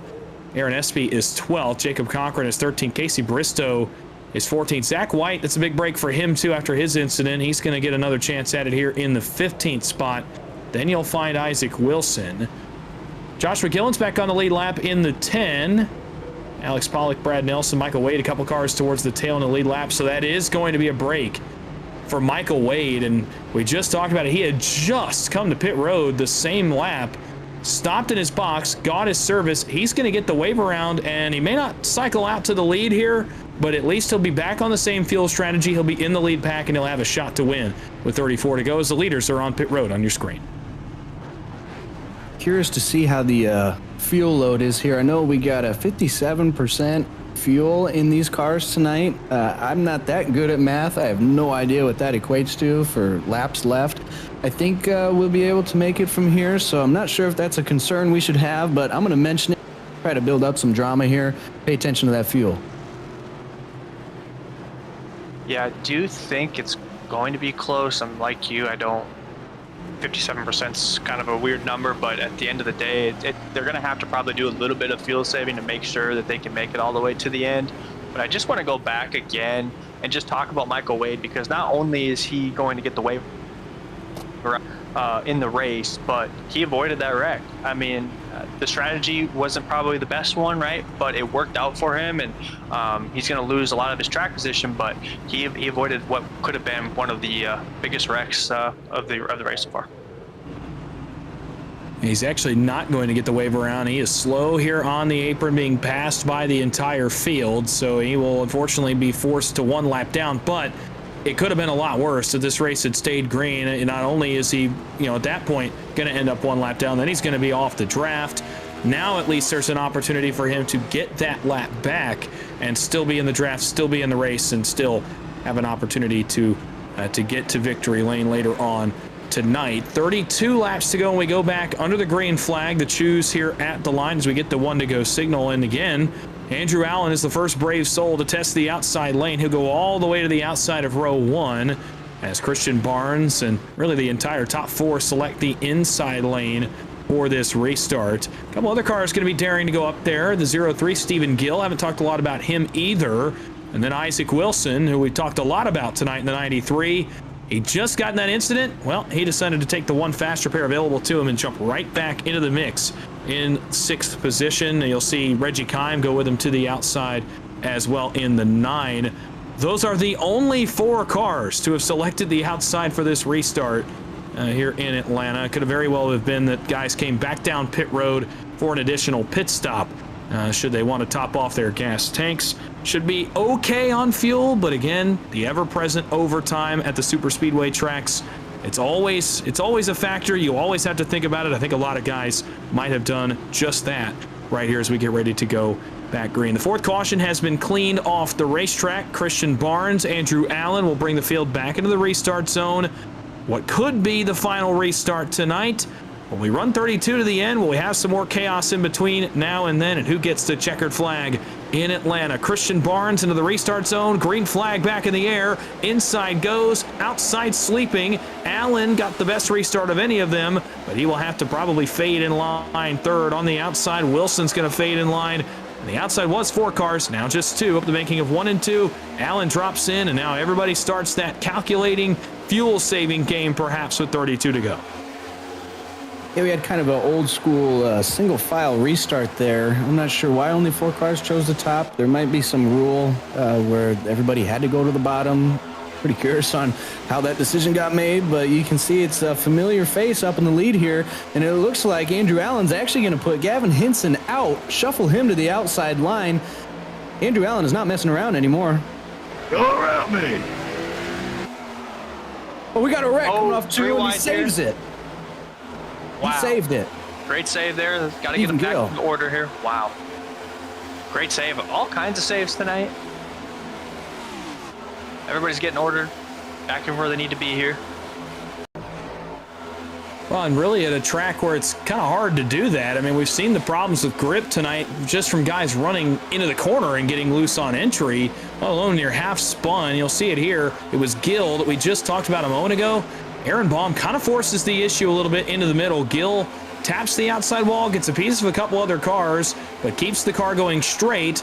And luckily for him, everybody around him did a really good job there as well, keeping their cars straight, giving him plenty of room to regain control of his race car and get his way back into this lead draft. Outside line's coming, and they got a big head of steam. Barnes is the leader, but it may not be for long. That's Gavin Hinson taking his first try leading a line tonight. He's got help from Jared Knobsnyder. It's the highest up the 82 has run in this race. They've got Baum with them. Espy is in that line, as well as Jacob Cochran, and they're all the way to the door of second place, and all of a sudden, two wide racing with 28 laps to go at the line. Barnes will be challenged here by Hinson off turn 4. Gavin Hinson, he gets put out a couple laps ago. He said, to hell with you guys. I'm going to go with this top lane here and show you what I am about. He's going to start challenging for the lead. A few cars on the wall in the back. They're keeping it straight, but this is a great battle up front right now. And where in the hell did Isaac Wilson come from? He's back up there after absolutely obliterating his car. And we're going to see, it looks like Gavin Hinson might be able to take the lead here. He is. Christian Barnes touches the apron, pushes up a little bit, and new leader, Gavin Hinson. Wow, and look at that. The top lane prevails, and somebody gets the lead from the top lane. And not surprising, though, Hinson and Barnes were the two that were working together on the outside, and now they're connected again. And Knobsnyder's making his way back up to the front here, too. They got a lot of really good race cars working their way to the front. A lot of playoff storylines taking hold as well. Of course, we talked about Barnes, winner last week, already in the round of 8. Andrew Allen's pretty good on points, but he runs third, looking for a good run or perhaps a win to lock his way into that next round. Wilson's been dominant tonight, but needs to finish the job. Ullman's in the playoffs. He's inside the top 5, could very well make something happen. Aaron Espy is about as far up as he has been all night in that 16 machine as well. So a number of playoff cars have come as far forward as they have been all night, trying to get to victory lane and create a bit more relaxing trip to the Charlotte Roval next week. And in terms of their playoff hopes, it's Gavin Hinson that continues to lead, though. 25 laps to go, and it's officially what I would consider crunch time at these super speedway tracks. I would think if you're going to make a move from about 8th on back, it's going to need to be sooner rather than later if you're going to get up here. It's been so hard to pass tonight. You need to start working on those moves now, and there's one. Aaron Espy to the outside. He realizes the situation he's in. He's going to try to work forward up around the outside of Jared Knobsnyder into 3. Starting to see some moves being made. The guys are all over the damn place, but I don't think they know what the hell is going on. There's Foreman back in line here. I think it's going to chill out for just a minute maybe. And I hate to kill the vibe right now and point this out, but I think Casey Bristow is running more than just Denny Hamlin's paint scheme. He was my pick. I think he's running his actual Atlanta setup because he's struggling back there, but maybe playing it safe works. I'm really pulling for him here in that progressive scheme. Just beautiful. And we see some more battles. People trying to get together. I don't know, maybe you just might be with somebody that you're not used to working with and don't know how they're going to respond. So we'll see who's going to be the first to make that big move for that lead again. Yeah, we'll start seeing that. And, you know, I think my pick, Wingfield, I think he had the J.J. Ailey set up today too. So, you know, both our picks are struggling a little bit, but what's not surprising, though, is seeing Hinson and Barnes working together, working their way to the front. And as those two left the top has now lost all momentum. So we'll have to see if there's somebody else that can really make the top work and start putting some pressure on these guys for late in the race. Another run to the outside, another attempt at it anyway. Brett Wren, he's finally got that car mostly fixed up in the 24 machine, but it's not going anywhere right now on the outside. He's pushed by Espy. Another car trying to jump out and make that move happen. The outside just does not have the momentum. Again, it's allowed Isaac Wilson to come forward on the inside. Aaron Baum, Knobsnyder, Kime, and now Wren's going to bail back to the inside as well in front of Caleb Hunt. So all of a sudden, the outside starts to disintegrate. Once again, it's only 2 cars left on the outside lane. When they get back, 21 laps to go, and we are definitely at the point now where the moves are going to start to get a little bit more daring. The blocks are going to start to happen. We really haven't seen guys block tonight. You're going to start to see it now in stage 3 as the wind becomes a factor in this one as well. Outside going to try it again with Espy. They just cannot get anything going. Up front, I don't look at Andrew Allen or Christian Barnes as guys that I expect to move here. The first guy I would expect would be Ullman back in 4th, Isaac Wilson in the 5th spot, and then back from there you got a couple guys racing for wins. Reggie Kime is in the playoff position as well. So from 4th on back, you've got a lot of guys. The top 3, though, I don't expect 2nd or 3rd to do a whole lot of movement here unless they absolutely have to. Yeah, we don't really see the move be made from 2nd or 3rd until about 2 or 3 laps to go, maybe even less than that. There's another top lane trying to form. Once again, it is the 16 of Aaron Espy. He keeps trying to make that work up there, and he's not able to get any help, and they're just not connected. Nobody's really pushing. So I'm really expecting probably the middle of the pack right here to be the first to jump out and try something new. We know the 6 of Aaron Baum, he can get real aggressive. He got BK Energy up in that car. Love to see it. And we got Brett Wren. He's another one in the Jeff machine back there. We know he likes to side draft real tight and make big moves. So I'm looking at him to jump out. It's just kind of a fun game of waiting. It's kind of like a whack-a-mole situation. Who's going to pop out first and who's going to dive back in? Yeah, and the thing we got to be mindful of too is it takes a few laps to build the momentum of the outside. So these guys have to start making their moves now, and we're coming up to the end of this race now. We saw how long it took the 27 and the 39 to work the way to the front in that last run. These guys got to start making their way forward now as we start seeing the 16 and the 84 working their way forward. I don't see Isaac Wilson going quietly after the night that he has had so far. With only 17 to go, he led much of the first 70 laps of this race. In fact, all but one of those laps in the first 70. So for Isaac Wilson, I would expect him to go here. Espy's going to get up to Baum, and now you're going to see a couple more jump out. It's Baum in the 6. He jumps out. That line is just not moving forward. Knob Snyder comes forward on the inside, and the outside drops all the way back to Reggie Kime. They cannot get connected up there around Espy. They're going to look 3 wide here for a moment as they work off turn 4, and that will really kill any momentum the outside had as Cochran went to the middle around the 16 of Espy. It kills every bit of momentum they had. Aaron Baum looking out the rearview mirror all of a sudden sees nobody behind him. He's going to drop from 6th to just on the tail end of the top 10. In fact, drops out of the top 10. When they come back to the start-finish line, we are down to just 15 laps to go. And folks, they're running 30-second lap times. There's not a lot of time for these guys to process what moves they want to make. It's going to have to happen pretty quickly here. 15 to go. It's all Gavin Hinson up front. Christian Barnes in the rearview mirror has been a friendly face for now. How long will that last? We'll have to wait and see. And for the guys out back, the desperation, I think, starting to set in with 15 laps to go. You're starting to realize that the time is running out. You're going to just have to go make a move and hope somebody will go with you and try to support you up to the front. The leader, Hinson, he is way out there. Christian Barnes is multiple car lengths back. And see if we're going to build up a huge run. He might drop like a rock. Or is he going to make a move? Looks like he's going to stay in line and just keep him pushed. And yeah, they're getting crazy back there. Desperation is setting in. These guys, they're probably getting their tempers up. You know, why the hell is nobody pushing me? Why is this damn car so slow whenever I pull up the line? It's all about commitment. We haven't seen much of it out of the top lane. We'll see if they can get connected here with the 33. Brad Nelson leading it. Yeah, he's starting to make some momentum going forward here. I was just going to mention, I think Kime needs to make a move to the top here as well. I mean, he had a rough start, but he's working his way forward, and he's one of those guys that, you know, is in a position where he can advance to the next round. Oh, 33! Oh my gosh! Hard into the wall, no yellow, he's straight. Single car incident, that car is destroyed. He exploded like a bomb went off in that car as soon as he hit the wall. His night is officially done. And then the top is gone now too. Wow, what a hit. Is that Michael Jackson waving at us? Who is that? That's a thriller. You had the onboard shot from Nelson here. It's Obviously not what he wanted to see at the front of that race car as his What hood a is shot. lapping. I'm actually kind of surprised he was able to make it back to pit road and keep driving that car straight. Somehow, I'm not sure how he pulled that one off. Back up front, Henson continues to lead. Barnes and Allen were second and third. Barnes got way off in turns 3 and 4 a moment ago. You guys mentioned a run. I think it's fuel saving by just a little bit. And I'm not sure how much he's going to have to save, or even if he has to save any. I'm not sure what the case is there, because he's the only guy that's done that really this entire run. With 11 to go, I mean, your time for fuel saving, it's basically come and gone.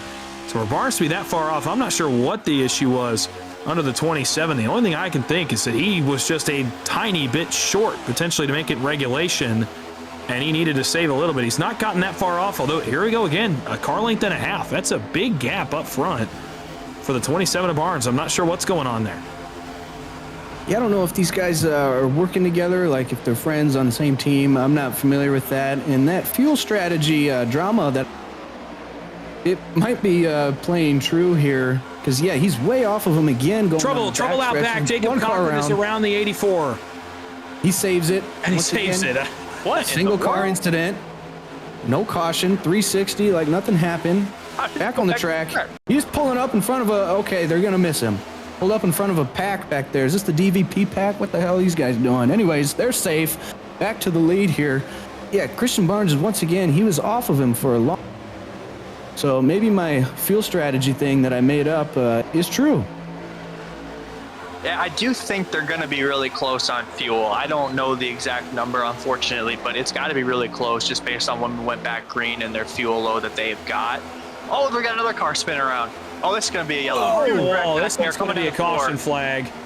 And that is the 82 of Knopfsnyder that gets sideways and into the outside wall and draws a late caution flag here at Atlanta. It sparks back around the 8th or 10th position and will now send us into a late race restart procedure. We'll go back, take a look at the Black Diamond Designs replay.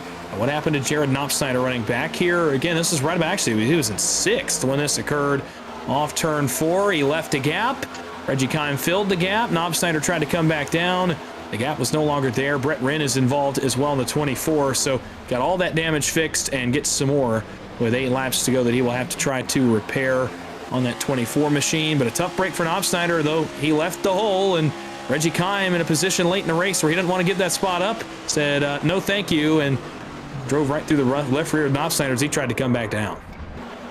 Yeah, it's unfortunate for Knopfsnyder there. It's shades of Kyle Larson last year in the Atlanta race here. He hit that wall a ton. That was a great race, by the way. You should go back and watch it if you don't remember it. But we'll see if Brett Wren can also... He's kind of an innocent bystander in that. Came out of turn 4, and there's a damn car on his hood. Doesn't know what to do. And he's been in a lot of wrecks tonight. I kind of feel bad for him. He's just been the brunt of all the chaos that has been going on. But this caution happens at a really unique time. There's not many laps left in the race, so do you come down and pit? Did you save enough? Does it even matter? Or do you want the fresh tires? I mean, we saw Christian Barnes. He was kind of solo car, passing people through the corner. Those new tires might help you do that. Let's see if anybody wants to take a risk here. Yeah, I think if they're good on fuel, I think you stay out here just because of the way the track position, how important it is. But I will be curious to see, because if they do pit, obviously we know that they work very close to being short. Well, here the green light will be on for anybody that wants to take a trip down pit road, and some of the leaders thinking about it, but guys dip out at the last second. Not a lot of the leaders going to take advantage of a trip down pit road. With that being said, a late restart coming up. We are going to step aside here for one final commercial break tonight. A late restart coming up in the Mystic Racing League Octane Outlaws Cup Series from Atlanta. You won't want to miss it. Stick with us. We'll be right back for the conclusion from Atlanta after this.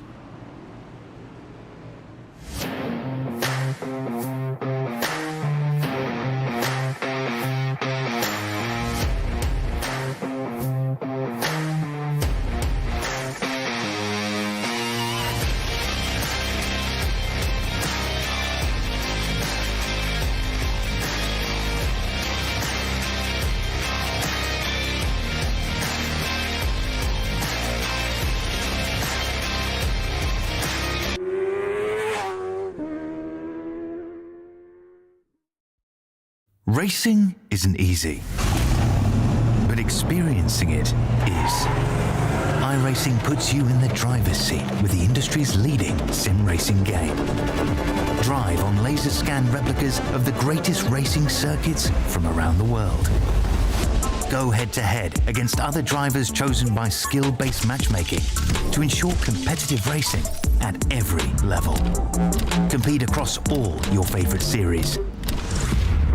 In officially licensed cars, engineered to deliver the most accurate driving experience possible.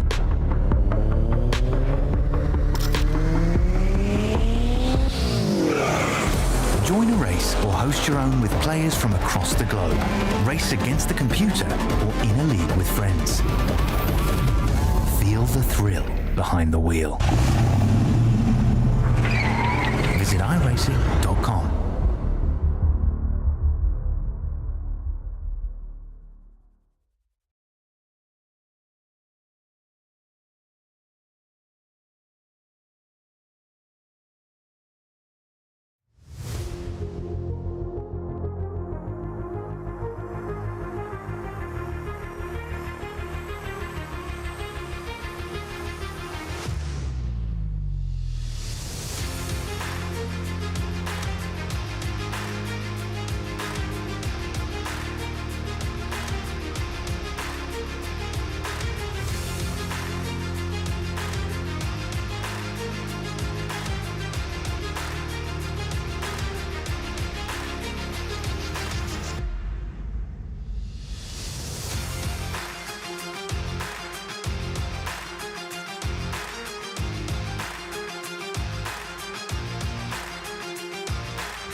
It will be 4 laps to go at Atlanta when we get the green flag. The pace car about to dive to the safety of pit road. Just 6 miles remain in this round of 12 playoff race here from Atlanta. Gavin Hinson on the inside. Reggie Kime, the first to brave the outside below the cut line. Can he get the job done? Green flag back in the air. The inside goes. The outside does not. First 3 clear on the bottom. Back to Andrew Allen. From there, it's jockeying from Kime on back. Isaac Wilson's hoping he gets clear. He's the first car I'm watching when they work off turn number 2. The top 3 are away by 5 car lengths. And that group will catch them. They'll have a run. Does anybody brave the outside down the back straightaway? Just incredible to see the top line, every single restart, just die. I can't believe it, but we got some moves being made up front. Looks like John Ullman, he's going to pull out, and nobody goes with him. Isaac Wilson's going to fill that gap and say thank you for the position. Straight to the back. Well, it depends. If he can hold down the side draft, he might be able to hold this position, but it's looking like he's struggling a little bit to hold that. Reckon in 2. Reckon in the back. Alex Pollock is around. Hard. Wow. Looks like Adam Holston was in it too. David Pollock Wallace. comes to a stop, and that's going to be his night likely over in the 92. He started just outside the top 10 and is driving away from the scene of his second accident of the night in that 92 machine, so likely his hopes of winning tonight are over. We'll take a look back again one more time. The Black Diamond Designs replay. It's actually contact in front of him with Wallace in the 80 and Casey Bristow in the 7. And Pollock, an innocent bystander behind it, bounces off the wall, bounces off a couple of cars, comes to rest on the inside of turns 1 and 2. You're on board with him. There you see the contact, and just not much you can do there. He's getting hit from out back as well. Tough night for Alex Pollock. Goes worse here with 3 laps to go as that one started towards the back end of the field and involves another playoff car. Yeah, I think you can see the frustration building in Alex Pollock. He slid all the way down the apron, didn't hold the brake at all, and hit the inside wall too to add to his damage. So there's definitely some frustration. Drivers are starting to lose their freaking minds out. In fact, and yeah, it looks like a tight squeeze, made contact, and around they go. Just hard racing. Yep. And is the unfortunate part of super speedway racing, especially on a tight quarters place like Atlanta. So Pollock gets damaged in that. Bristow is involved in that. A couple other cars getting a piece as well. And that will send us to a green-white checkered attempt. And this is where the fuel starts to get a little bit interesting. We knew they were good to go in regulation. It was overtime attempts that were a little bit less sure. Now, we have not had any takers yet on the pit lane. I don't think you will from about the front 10 cars on the racetrack, considering how hard it's been to get track position. I think you've kind of made your bed at this point if you're up here at the front. And if you run out, at least you're going to run out trying to get a victory. Sure enough, we are going to have no takers here to pit road amongst the leaders. So everything will stay the same. Gavin Hinson and Christian Barnes, a pair of teammates, have worked well together tonight. They'll start now 1-2. You'd imagine they would take the bottom.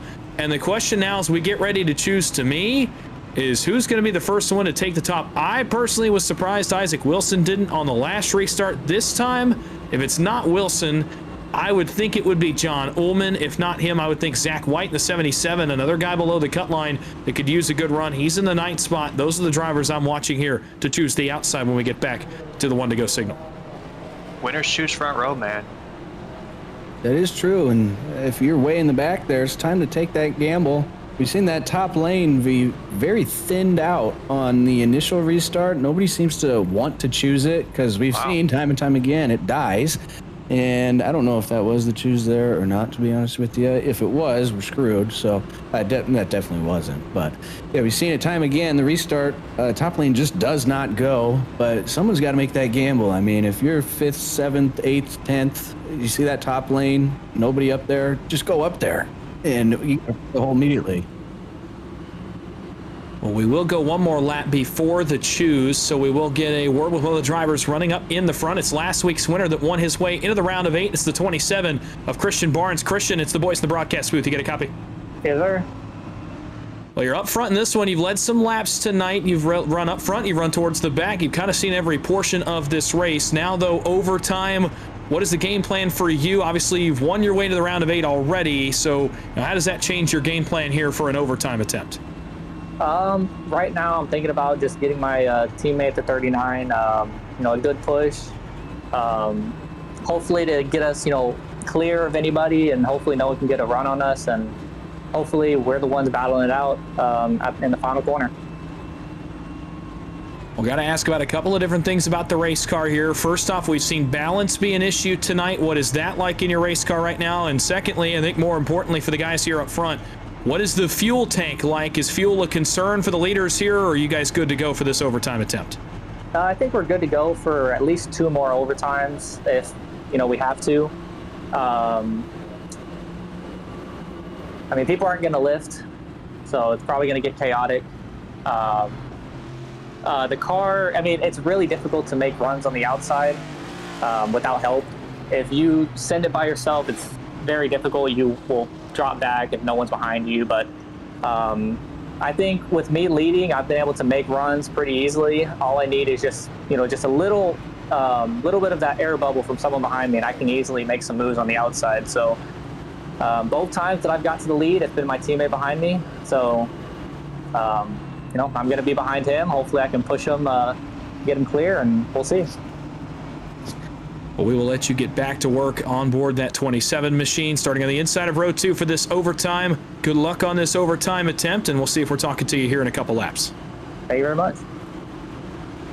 Christian Barnes in the 27. He'll restart third here. The outside going to line up with John Ullman up front. I said that was a car to watch. He'll start second here in that 34. He's got Stephen Gill behind him.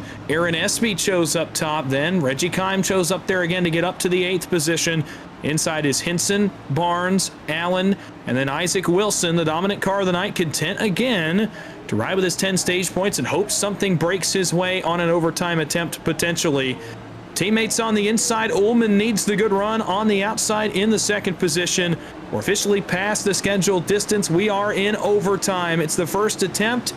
As here we go, 2 more trips around Atlanta Motor Speedway. Green flag goes back in the air, and away we go towards turn 1. Ullman got the best restart of anybody on the top all night, but his help didn't go, and it will allow Gavin Hinson to be clear here into turn 1. The front 4 on the bottom will be pushing by the time they get to the backstretch. See a lot better restart from the top lane, but it's still a struggle. John Ullman, he lined up 7th and got to the outside of the lead just by choosing the top. And it looks like he might end up back in 7th. We need to get that top lane formed up. Coming here, just a couple laps to go. Well, they will come off turn 4 and they will receive the white flag for Gavin Hinson one more time around Atlanta as he leads past the start finish line. Barnes is 2 to 3 car lengths behind him and no one's really been able to get close. Hinson is so far too far out front for me. Here comes Barnes, pushed by Andrew Allen. Does he make a move? He heard him say he wanted to just push his teammate. Does Andrew Allen go? Does Isaac Wilson go? Does anybody have anything? With a middle yellow Ford, trouble in 3. Ullman gets the wall. Kym goes spinning. They crash in the back. Off turn 4, Barnes going to make a move for it here on the outside. They'll drag race to the start finish line. Not enough. Gavin Hinson wins the round of 12 race in Atlanta in a photo finish, and a great finish to this one. Huge junkyard on the front stretch. As expected with every super speedway race, you just put everything on the line. But that was close there. Christian, he did try to go for it. He didn't just give it to him, but that little bump from Andrew Allen especially helped Gavin secure that win tonight. And you can see teamwork makes the dream work. It worked out for these two. That was a well-executed finish by those guys, and Andrew Allen did give it his best there at the very end to try to put them 3 wide. Just didn't have enough help behind him to make that happen. But overall, great finish by those guys and great win by Gavin Hinson. I felt like he did a great job managing both lanes all night long. So Hinson will get the opportunity here to celebrate on the front stretch. We'll allow him just that here for just a moment as he will get to burn it down in Atlanta on the push from his teammate Christian Barnes. Hinson wins. I'll let him get a second to give us a smoke show here on the front stretch.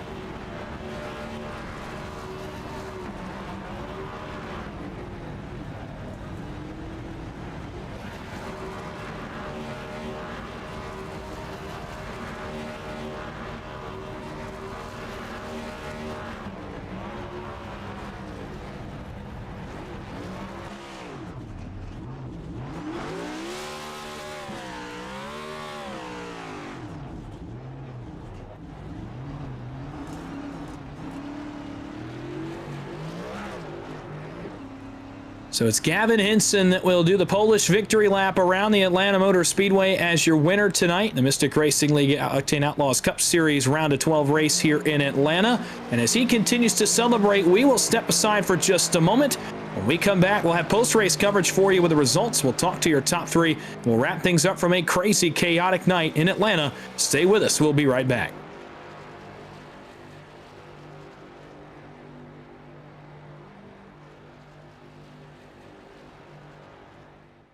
Racing isn't easy, but experiencing it is. iRacing puts you in the driver's seat with the industry's leading sim racing game. Drive on laser scan replicas of the greatest racing circuits from around the world. Go head-to-head against other drivers chosen by skill-based matchmaking to ensure competitive racing at every level. Compete across all your favorite series. In officially licensed cars, engineered to deliver the most accurate driving experience possible.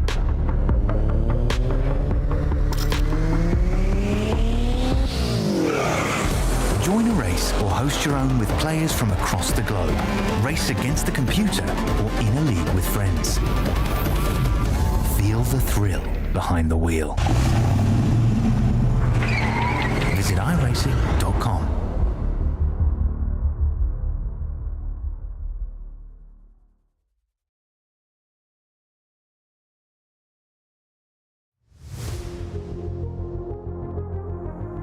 Welcome back to post-race coverage from Atlanta Motor Speedway as Gavin Hinson continues to celebrate on the front stretch. We'll go through your finishing results. After just a little bit over the 150 scheduled laps, it is Gavin Hinson getting the victory over Christian Barnes, his teammate, who goes second tonight.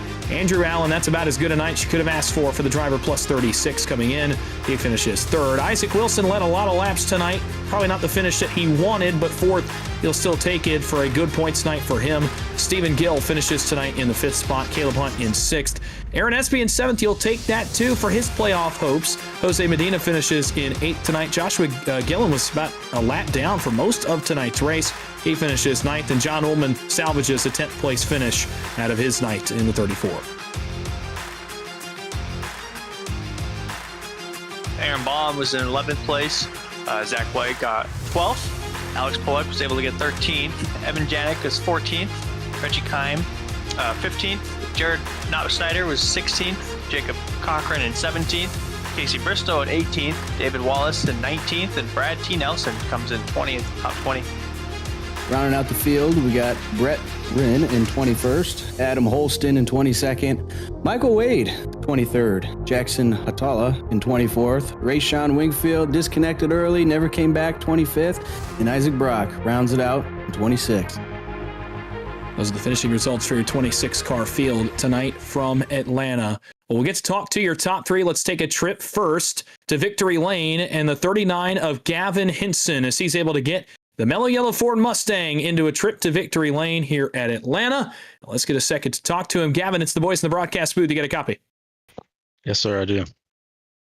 Well, a well-executed race for both you and Christian there towards the end. We talked to Christian coming to the green-white checkered, and it basically played out exactly according to plan. You guys got to the lead towards the end of stage 2, beginning of stage 3, and never let it up. What was the game plan tonight? How'd you go about executing a victory here in Atlanta? And it was just figuring out how to get the outside to work. It was tough. Back in the pack, it was tough to get anything going on the outside. And when me and Christian got together, it seemed like it got a little bit better. It was a little bit easier. We were able to work together pretty good. We've worked together quite a few times this year, so it went pretty well. But yeah, I mean, track position is such a big thing here in this particular car. And it was, I figured out a way to get to the front, Thursday night, Wednesday night. And I'm like, man, it's going to be a lot tougher to do it tonight because, just because of the way the car is. And somehow or another, we figured it out. And I just can't thank him enough. And the 82 for pushing me up there to begin with. It was a really, really fun run there. On a win for you here, and according to the sheet I have, first win of the season for you as well. So kind of just take me through the feelings of that, the emotions of that, getting a victory, getting to go to Victory Lane for it being the first time this season. Just how does that feel for you? Crossing the checkered flag and looking down and realizing, man, I just won this thing. It means a lot. I mean, I've been finishing second left and right here, trucks and the National Series, even here in the Coke 400. At Daytona, I finished second. And it's, I was telling them, man, I'm tired of losing. I'm tired of finishing second. I want to win. Last night, finished second in the Xfinity car. So this means a lot. I want to win. I always try to strive to be good, race clean, and race hard. And that's what I did tonight, I guess. It finally worked out in my favor. Well, and so often we see this kind of be a monkey off your back situation where you get the first one, and then from there it's pretty easy to start kind of rattling them off. The first one's the hardest to get. Is that what we can expect? What does this do for your momentum as well, and just for the psyche coming into these races, knowing, oh man, I'm just trying to get one win. Well, now you've got one. How does that affect how you go forward from here? What can we expect out of entry number 39 here going forward? Nothing really changes. I go at it the same way, and I find myself up the front a lot. It just doesn't go my way. And tonight, it was just one of those things that went my way finally. So I'm pretty confident in my ability. I'm not the best one here, but I can say that I'm very consistent. I try to be as consistent, and you're always going to see speed out of the 39. Week in and week out. It might not be the top speed, but it'll be speed. And yeah, I mean, maybe it'll be easier to win now. Being I finally won, I did win in the trucks at Talladega earlier this year, but it's been a while. And I'm versatile, short tracks, intermediates, and I feel like I really run good here at the Speedway. So I think you'll be talking about me a little bit here in the next few weeks. Race-winning speed out of that car tonight. So before we let you go and enjoy this trip to Victory Lane, do want to give you an opportunity. Are there any thank yous or shout-outs you'd like to give? I'd like to thank my teammate, Christian Barnes.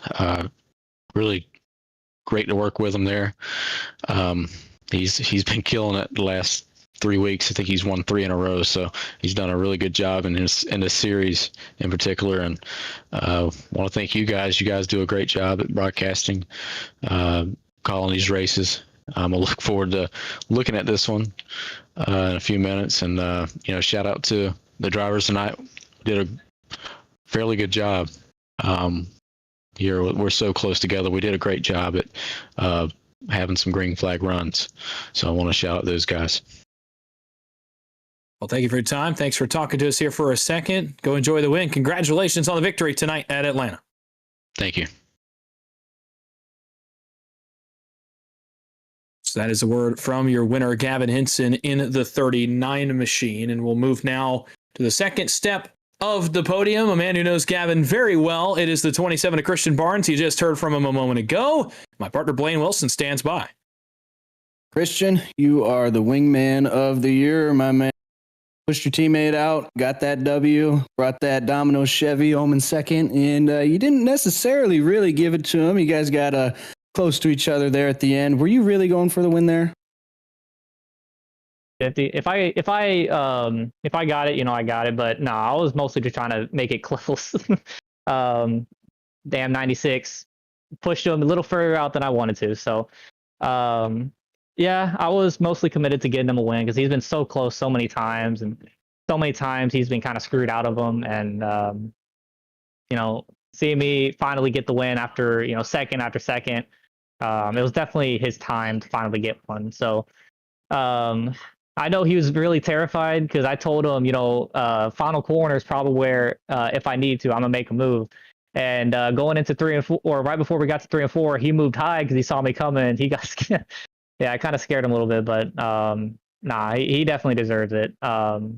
We wouldn't have been able to get to the front tonight without his push. So, yeah, he definitely deserves it. He definitely wasn't just given to him.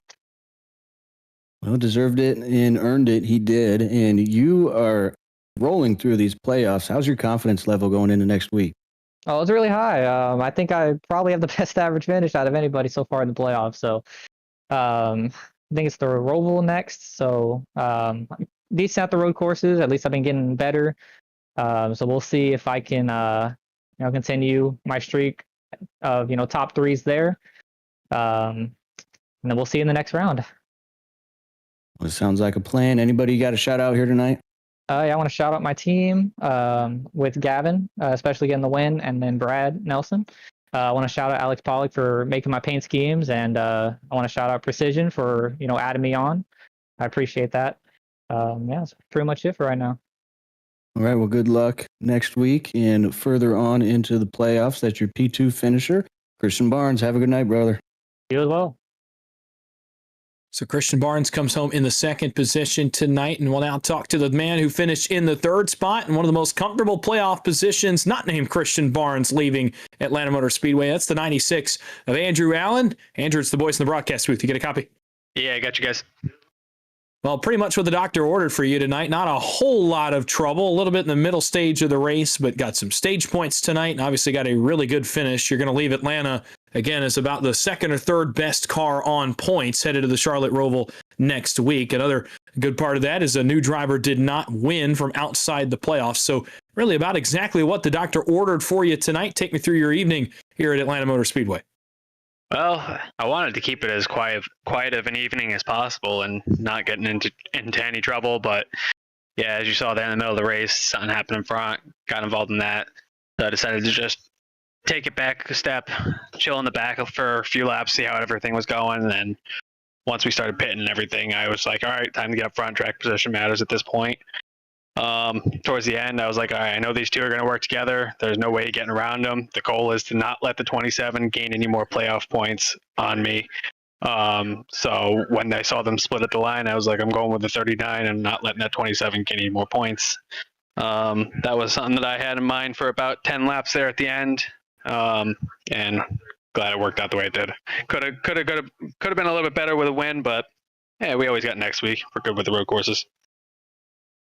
Well, that's exactly where I was going to turn to. A trip to the Charlotte Roval next week to end the round of 12. You'll likely leave Atlanta over 40 points clear of the cut line. So it's an extreme long shot on points. to be eliminated. But obviously, we talked about your confidence there just a little bit. Take me through your mindset headed into next week. It's a cut week race. How are you going to treat it? Are you going to try to max out on points like you did tonight? Are you going to try to keep the car intact? Maybe go for a checkered flag just to keep things guaranteed. Take me through the game plan next week for you trying to get to the round of 8. The goal is to treat it like Daytona. Win every stage, win the race. Something about Rovals, they click with me very well. So I treat Charlotte Roval like Daytona Roval, and just go out there and race as hard as I can and try to get to the end before everyone else. Well, tonight's a good way to start. Third place finish for you again is going to put you well clear of the cut line headed into next week at the Roval. So before we let you go, I do want to give you an opportunity. Is there anybody you'd like to thank or shout out? Yeah, Precision Speed Solutions. Use code ENDOFSUMMER for 20% off any single setup. How to Let Designs. If you guys need a good paint scheme, get in contact with my boy Jackson. He's doing great work these days. And everyone back at the Fast Living Motorsports shop having my back. Well, thank you for talking to us for a second. Congratulations on the third place effort. We will see you next week at the Charlotte Roval. Yes, sir. That is Andrew Allen, your third place finisher here tonight from the Atlanta Motor Speedway. I'm looking up at the next stop on the Mystic Racing League Octane Outlaws Cup Series schedule, and it's going to be another unique trip to the Charlotte Roval. This place can be chaotic, it can be hectic, it can pack the chaos of an oval into a road course at the same time. It's going to be a lot of fun. You'll catch that one next Friday night, same time, 8 p.m. Eastern. For the cutoff race of the round of 12, 4 more drivers will go home. We'll figure out who are going to be the final 8 left to battle for the championship in the Octane Outlaws Cup Series this year as we head back to America's Home for Racing next week. I will just about do it here from Atlanta Motor Speedway, though. I do want to bring my 2 partners back in here very quickly. We'll start first with Blaine Wilson. And look, Blaine, a chaotic night at Atlanta, but a fun one nonetheless. Track position mattered, tires mattered, balance mattered. At the end, it's Gavin Henson that gets a win, and a night where the playoff field went one of 2 ways. Either you finished really well and got a lot of points, or you're in a bit of a tough spot headed to Charlotte next week. Yeah, there's a lot of chaos. Mid-pack and back, people fighting for position, but in the end, the teamwork got 2 cars up to the front, and they stayed up front when it mattered most. So teamwork pays off this night. We'll see if they can use that again in the future. Well, Nigel, I want to get your final thoughts on this one from Atlanta as well. Some chaos, some crashing, a little bit of everything as we've come to expect from Atlanta. And at the end of the night, it ended up being a fun one. Your final thoughts from a fun night here in Atlanta? Yeah, just teamwork, working together, doing everything you can.